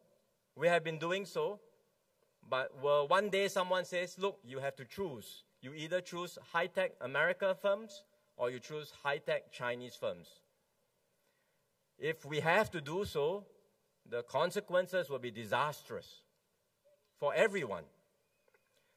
So, if you hear any political party tell you that these challenges are not that serious, you have to ask yourself, are they really serious? Are they seriously looking out for your well-being? Other people, other political parties may downplay the risk, but I assure you, the PAP will never do so.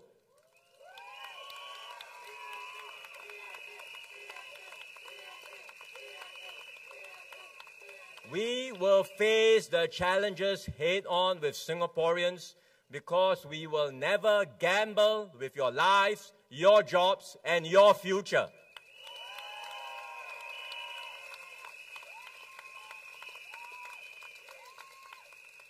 In this changed world, the PAP will stay true to our values. We will serve with integrity, we will act with foresight, and we will always put Singaporeans at the center of everything we do.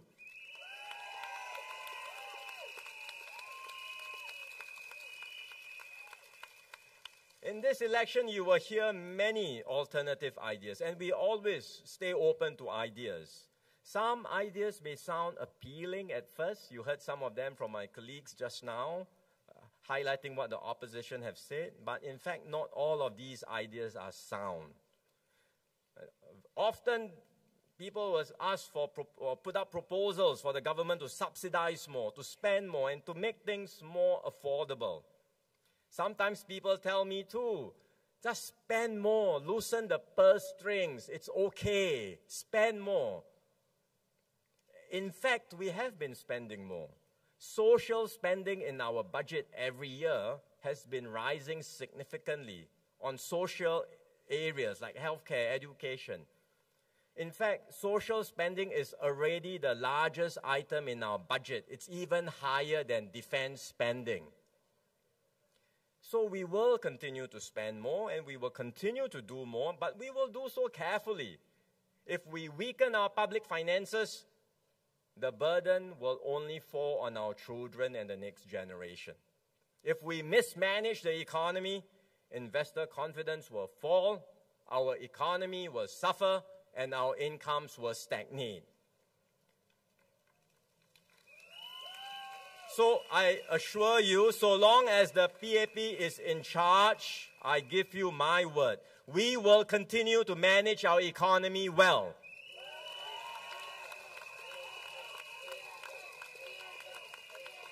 We will harness our resources effectively to serve you and to stay ahead of the changes around us. To do all that, I need a good team in government. I have a good team in my cabinet today. They say that government is about teamwork, and it is. But the individuals in the team do matter greatly. You look at some of the key members in my team today, like Gan Kim Yong.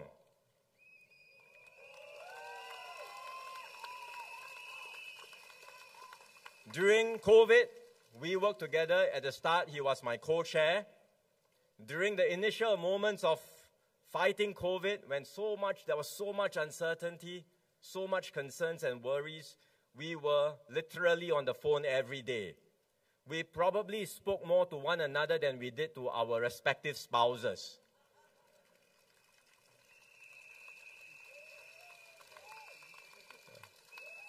We had long discussions about how to control the virus, and then later whether or not to introduce a circuit breaker and for how long. Also many difficult decisions to make. But throughout the process, he was experienced, he was steady, and I could always depend on him for good advice and counsel. And now he's my deputy and he's my right-hand man.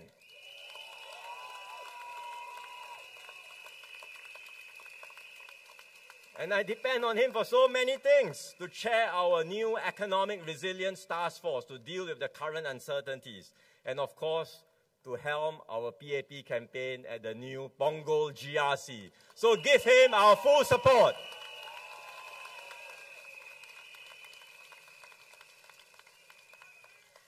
Or Chan Chun Sing. He was in MTI during COVID. He's reliable, he gets things done, and because of his SAF background, he is very good with large-scale operations. And remember at that time, as you heard from Yi Kang just now, we were also worried about not being able to get toilet paper, Maggi Mee. Those were not so important, actually, but still we were scrambling. But they were far more important items like masks and medical supplies. We were very worried if countries start to put restrictions, will we be able to get enough supplies of our own? He took charge of that effort, of course, working with the entire team, focused on our supply chains and made sure we had access to all the essential items during COVID. So he made a difference. And then, of course, we have my good friend and former colleague in the civil service, Mr. Ong Yi Kang.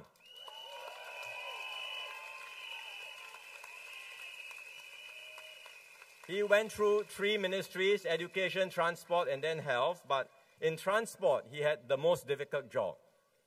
Because some of us wanted to keep the virus out. He wanted to build the links. So how do you manage? You want to keep the virus up, you put the barriers. But transport minister wants to keep Changi Airport running, you want to build air links. So how do you manage the tensions? So he came up with the idea of the air travel bubble. And never mind that the bubble kept bursting. We keep trying, and eventually we are able to get things moving. And today, Changi Airport is back in business again.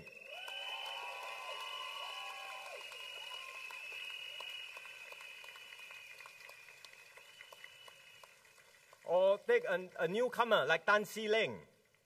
He joined us after the last election, 2020. He went straight to work at the Ministry of Manpower. He rolled up his sleeves. He brought his private sector expertise and hands-on mindset to bear in our fight against COVID, especially in managing the migrant worker dormitories. And now he is taking that same can-do spirit to serve residents in Choa Chu Kang GRC.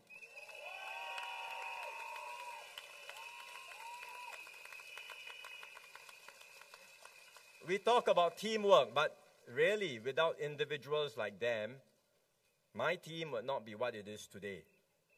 I appreciate and value every single member in the team. At the same time, leadership renewal is important and it is necessary. And you know that in this election, several veterans are stepping down. Yes, Heng Swee Kiat, Teo Chee Hian, Ng Eng Hen, for example. I will miss all of them. And we owe them a big debt of gratitude for all that they have done for Singapore.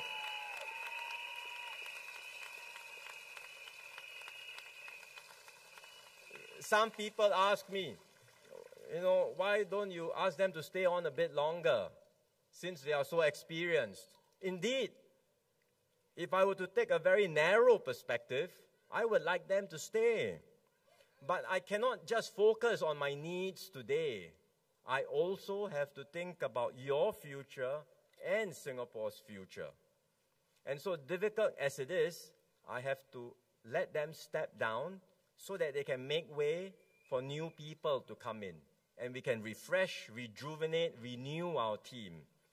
And that is also why I have worked so hard over the past year or so to recruit, attract new people to join us and to renew the party and to renew our leadership team. Some of the candidates that I have brought in this time are people I worked with closely during COVID. Like David New, you may have seen him, former Chief of Army. When we had the huge outbreak in the migrant worker dormitories, remember? It started flaring up, out of control.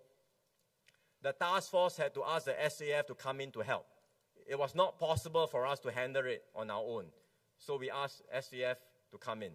David was the SAF commander who helped to oversee the COVID operations in the dorms. So he directed the operations within the SAF, but he also ensured close coordination with the other government agencies. I saw him up close in action, and I know he's someone who will serve with courage and honor, and I'm glad he agreed to step forward.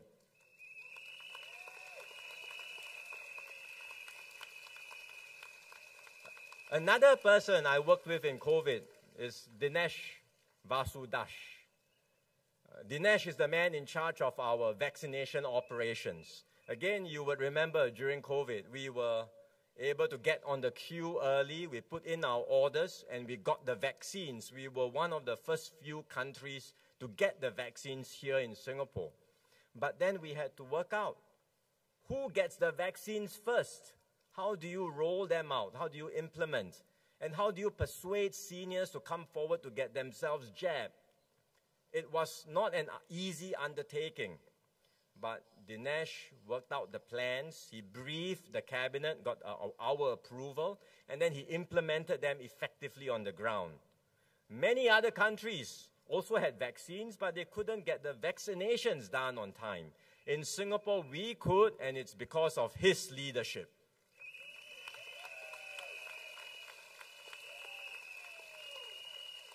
So these are two very good men whom I'm glad have agreed to step forward, and if they are elected, they will have the potential to be more than backbenchers.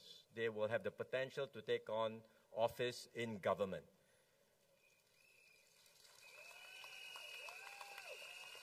Both individuals will face fierce contests in their own constituencies in Tampines and East Coast, and I hope Singaporeans will support them and their teams, because they will help strengthen the PAP team significantly.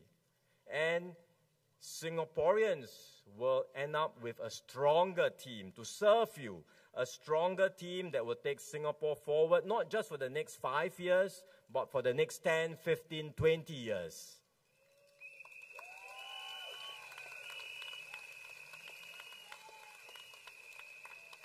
But I didn't just talent scout from the public service or from the people I worked with. I also tried to recruit candidates from all sectors, from diverse professional backgrounds. One of them is Bernadette Giam in Sengkang now. She's a director at Creative Eateries, a local food and beverage company where she oversees strategic initiatives and business developments. And despite her busy schedules, she still finds time to advocate for women, seniors, and youth issues. And if you saw the video going around from yesterday's nomination center, she even made the effort to speak and learn Tamil and speak in Tamil.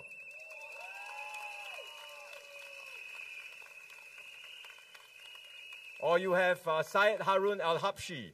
He's a psychiatrist and a community leader. I met him at a Malay-Muslim event, interacted with him. He spoke about mental health, something that the government has been focusing on and which he's championing. I was impressed with what he said and thought him to be a very sensible person. Later on, the party invited him for tea, and we are very happy that he has agreed to step forward.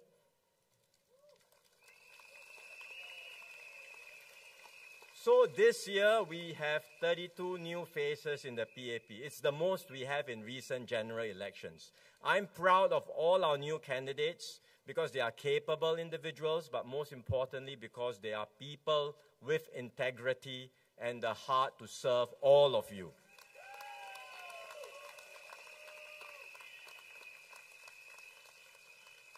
With these new additions, we will have an effective team, a more effective team in the PAP to weather the storm ahead. We will have a fresh team combining experience with new perspectives. and we will have a stronger team united by a new resolve to serve you, support you, and stand with you.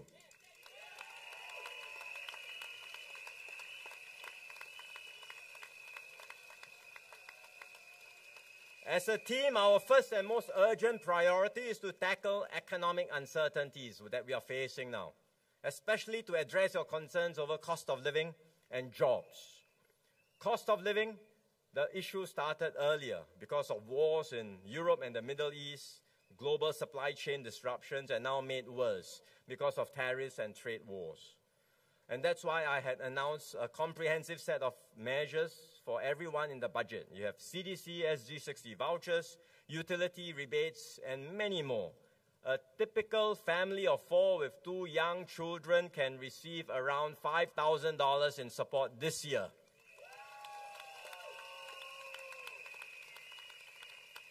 So the measures will help to cushion any short-term impact. But we will not stop here. We are monitoring the situation closely, and if the conditions worsen, we will step up our support. And we will provide the support for as long as it is needed. So don't worry, this is not just a one-year budget. We will do whatever we need to make sure you are well supported.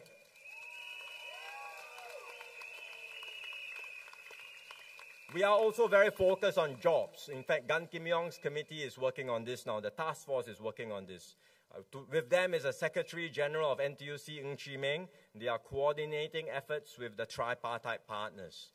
We know businesses may stop hiring, or worse, they may lay off workers. We know students are concerned, fresh graduates are concerned. They are not sure if you can get jobs when you graduate, or if you can build up your careers. So we are studying what additional measures will be needed, especially if conditions worsen. How we can help businesses retain their workers, help job seekers find jobs, help fresh graduates get jobs with traineeships and skills upgrading opportunities. We've done this before in COVID. We know what to do, and we will prepare these drawer plans, and if the need arises, we will activate them.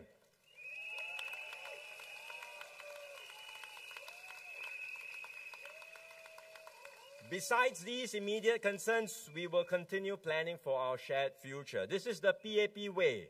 We don't just fight fires. We plan ahead and we never stop building a better Singapore with you.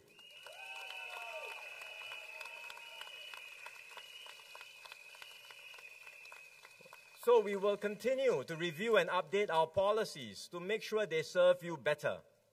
We have good systems today. You look at education, housing, healthcare, retirement. By international standards, what we have is quite good. In fact, officials from around the world come here. They want to learn from us.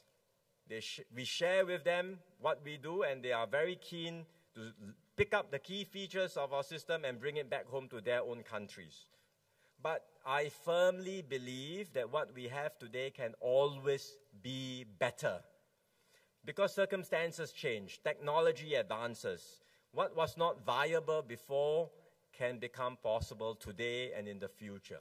So my assurance to you is this: we will never cruise along. We will never be satisfied with the status quo today.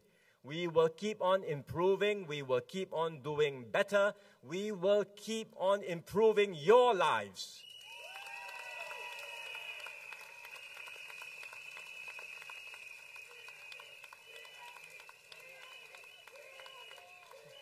That's what Forward Singapore is about. We have started this already with Healthier SG, revamping education, new HDB classification system, and many changes.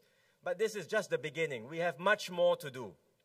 And with your mandate, we will go further in our next term.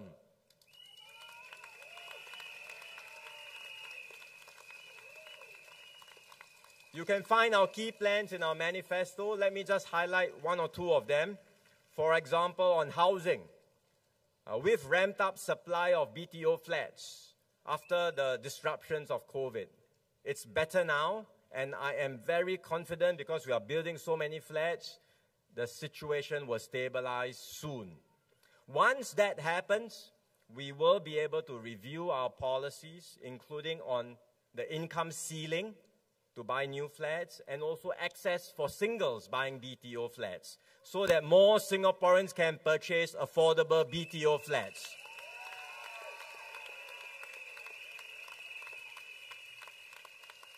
Or take another example, long-term care.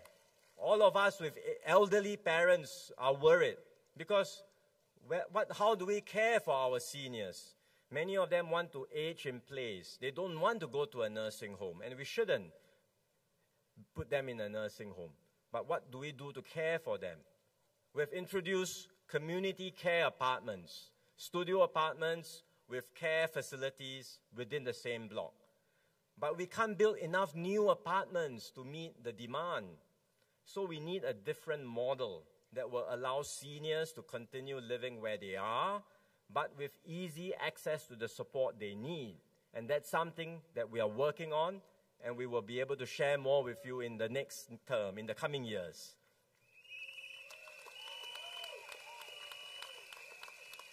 So these are just some examples, and they represent what my team and I plan to do and pledge to do for you. We will not stand still. We will keep on doing better. We will engage, listen to your suggestions, and we will continually strive to do better for you and to build a brighter future for you.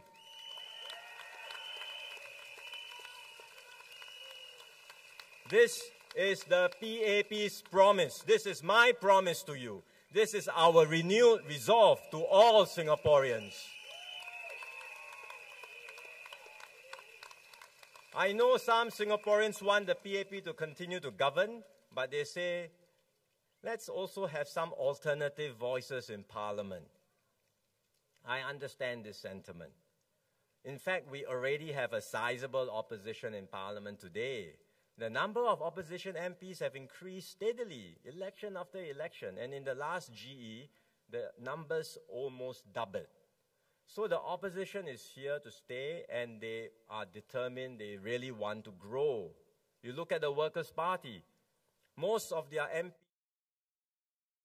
they come from allied civil service organizations. This is dangerous. There will be group thinking. To me, it is inbreeding.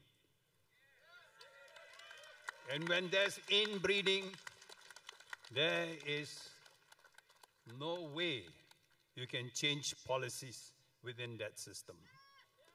For this reason, you must vote opposition. For this reason, you must get us into the House to correct that system.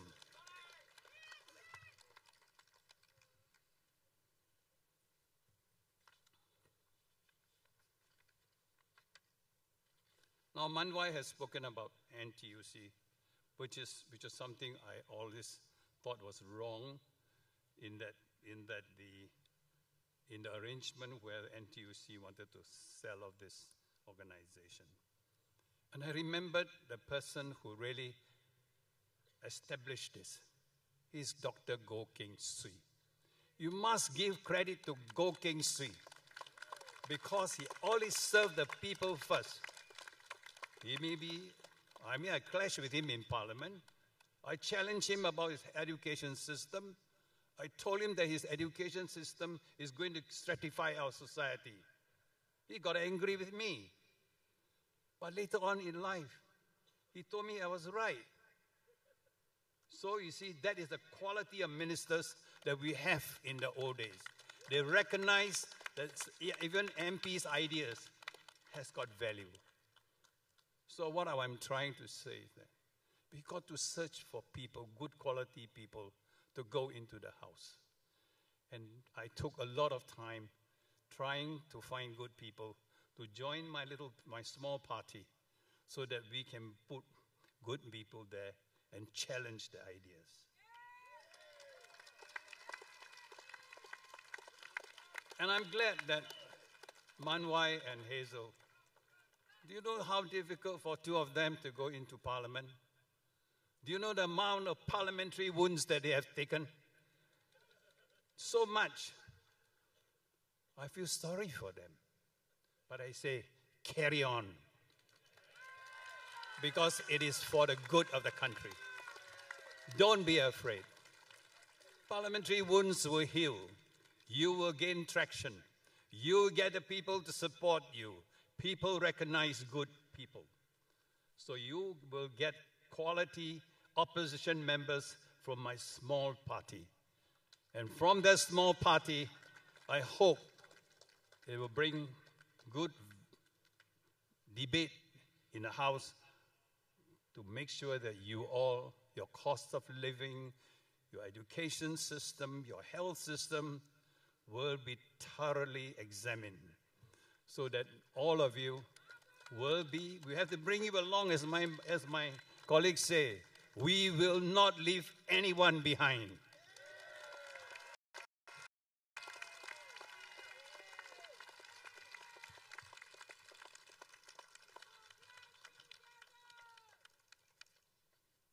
Now, they have asked a lot of questions and debated the PAP on many things. Let me just go over it because I think these are important issues you've got to fully understand affect you in the future. Your foreign worker policy, your cost of living, your HDB flats, your prices, MRT breakdowns, PSLE, corruption cases. All these, Manwai and Hazel have debated in the House. And they will continue to do it if they get elected. And with a stronger mandate. You must add value to your vote for them. You know, these two of them, they gave all the salaries to us because our party is poor. They didn't take a cent. That is the quality of the people whom PSP will send to the House. And I think money is something which I always very, very concerned. One of the reasons why I left the PAP is when I find that everything we talk about is money. I think that is not correct because I think let us look at the concern of the people. And I'm sure when we get into the House, Parliament is going to be different. And we'll join force with Workers' Party and all those who are elected to make sure that the issues concern you people will get the attention of the government. Why? Because we hear you. I don't know whether they hear you or not. And this, we cannot take for granted. So I always ask my men, when you go round these flats, please take note of what are their concerns, no matter how small. You have heard some, I actually wanted to introduce some of my members here, but I think you should, you have heard them. There's Lecky. Yeah. I'm talking about my West Coast team. There's Abbas. Where? Here. Nala. And Harish.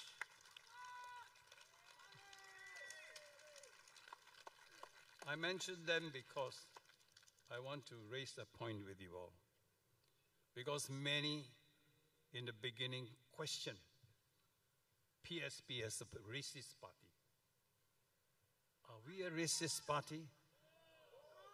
But they want to label us. And you all must be careful. PAP is very smart in labeling people. So we must make sure that the label don't stick. We will have to tell them that PSP is not a racist party. PAP stands for what? For national issues. To bring to the parliament all the national issues of importance. And for the last 5 years, we have not shied away from questioning the government on sensitive issues like CCAR and the CMIO policy. Now, on the surface, these look very no racial elements. Because of that, some of them may be deterred from speaking up on these subjects. But PSP believes that issues like CCAR and CMIO affect the well-being and livelihood of every Singaporean. That is why we have been fearless in asking questions on these issues in Parliament. I don't know what time? Okay, give me just a few seconds. Let me wrap it up. Then that I know time is, I think it's about time. Thank you so much. Now, way back in 1985, it seems quite a long time, but I was there from 1980. I said, running a country is not, oh, I've got a time here. Stop, time is up. But I think I should steal a little few minutes. I said running a country is not running like a company. We cannot sack our people if they are less effective. Our responsibilities go beyond that. We must help them. So with that note, I thank you all for coming, and I'm sure over this couple of days, we will be having rallies. We will go around, and we want to convince Singaporeans that PSP, small but effective. Thank you.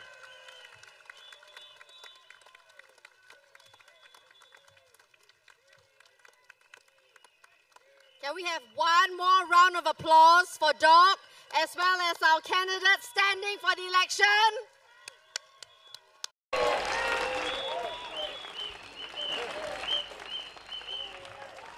Thank you all for being here. Tonight was more than a rally. We're also giving out free PSP jute bags at the side near our merchandise store. It's for free. You can take this home. It's lovely. You can put groceries inside, go home with it. We hope today has given you something to hope for, vote for. Do you want to hear more from them this week? If yes, please go down to our Chua Chu Kang rally this Saturday evening. We hope to see you there. Take care, everybody. Have a good night.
Left and right.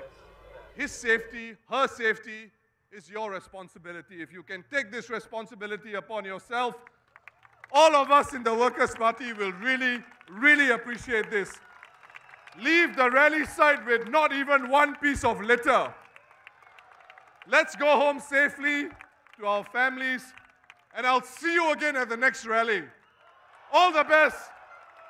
Vote for the Workers' Party, And let's all work for Singapore. Thank you.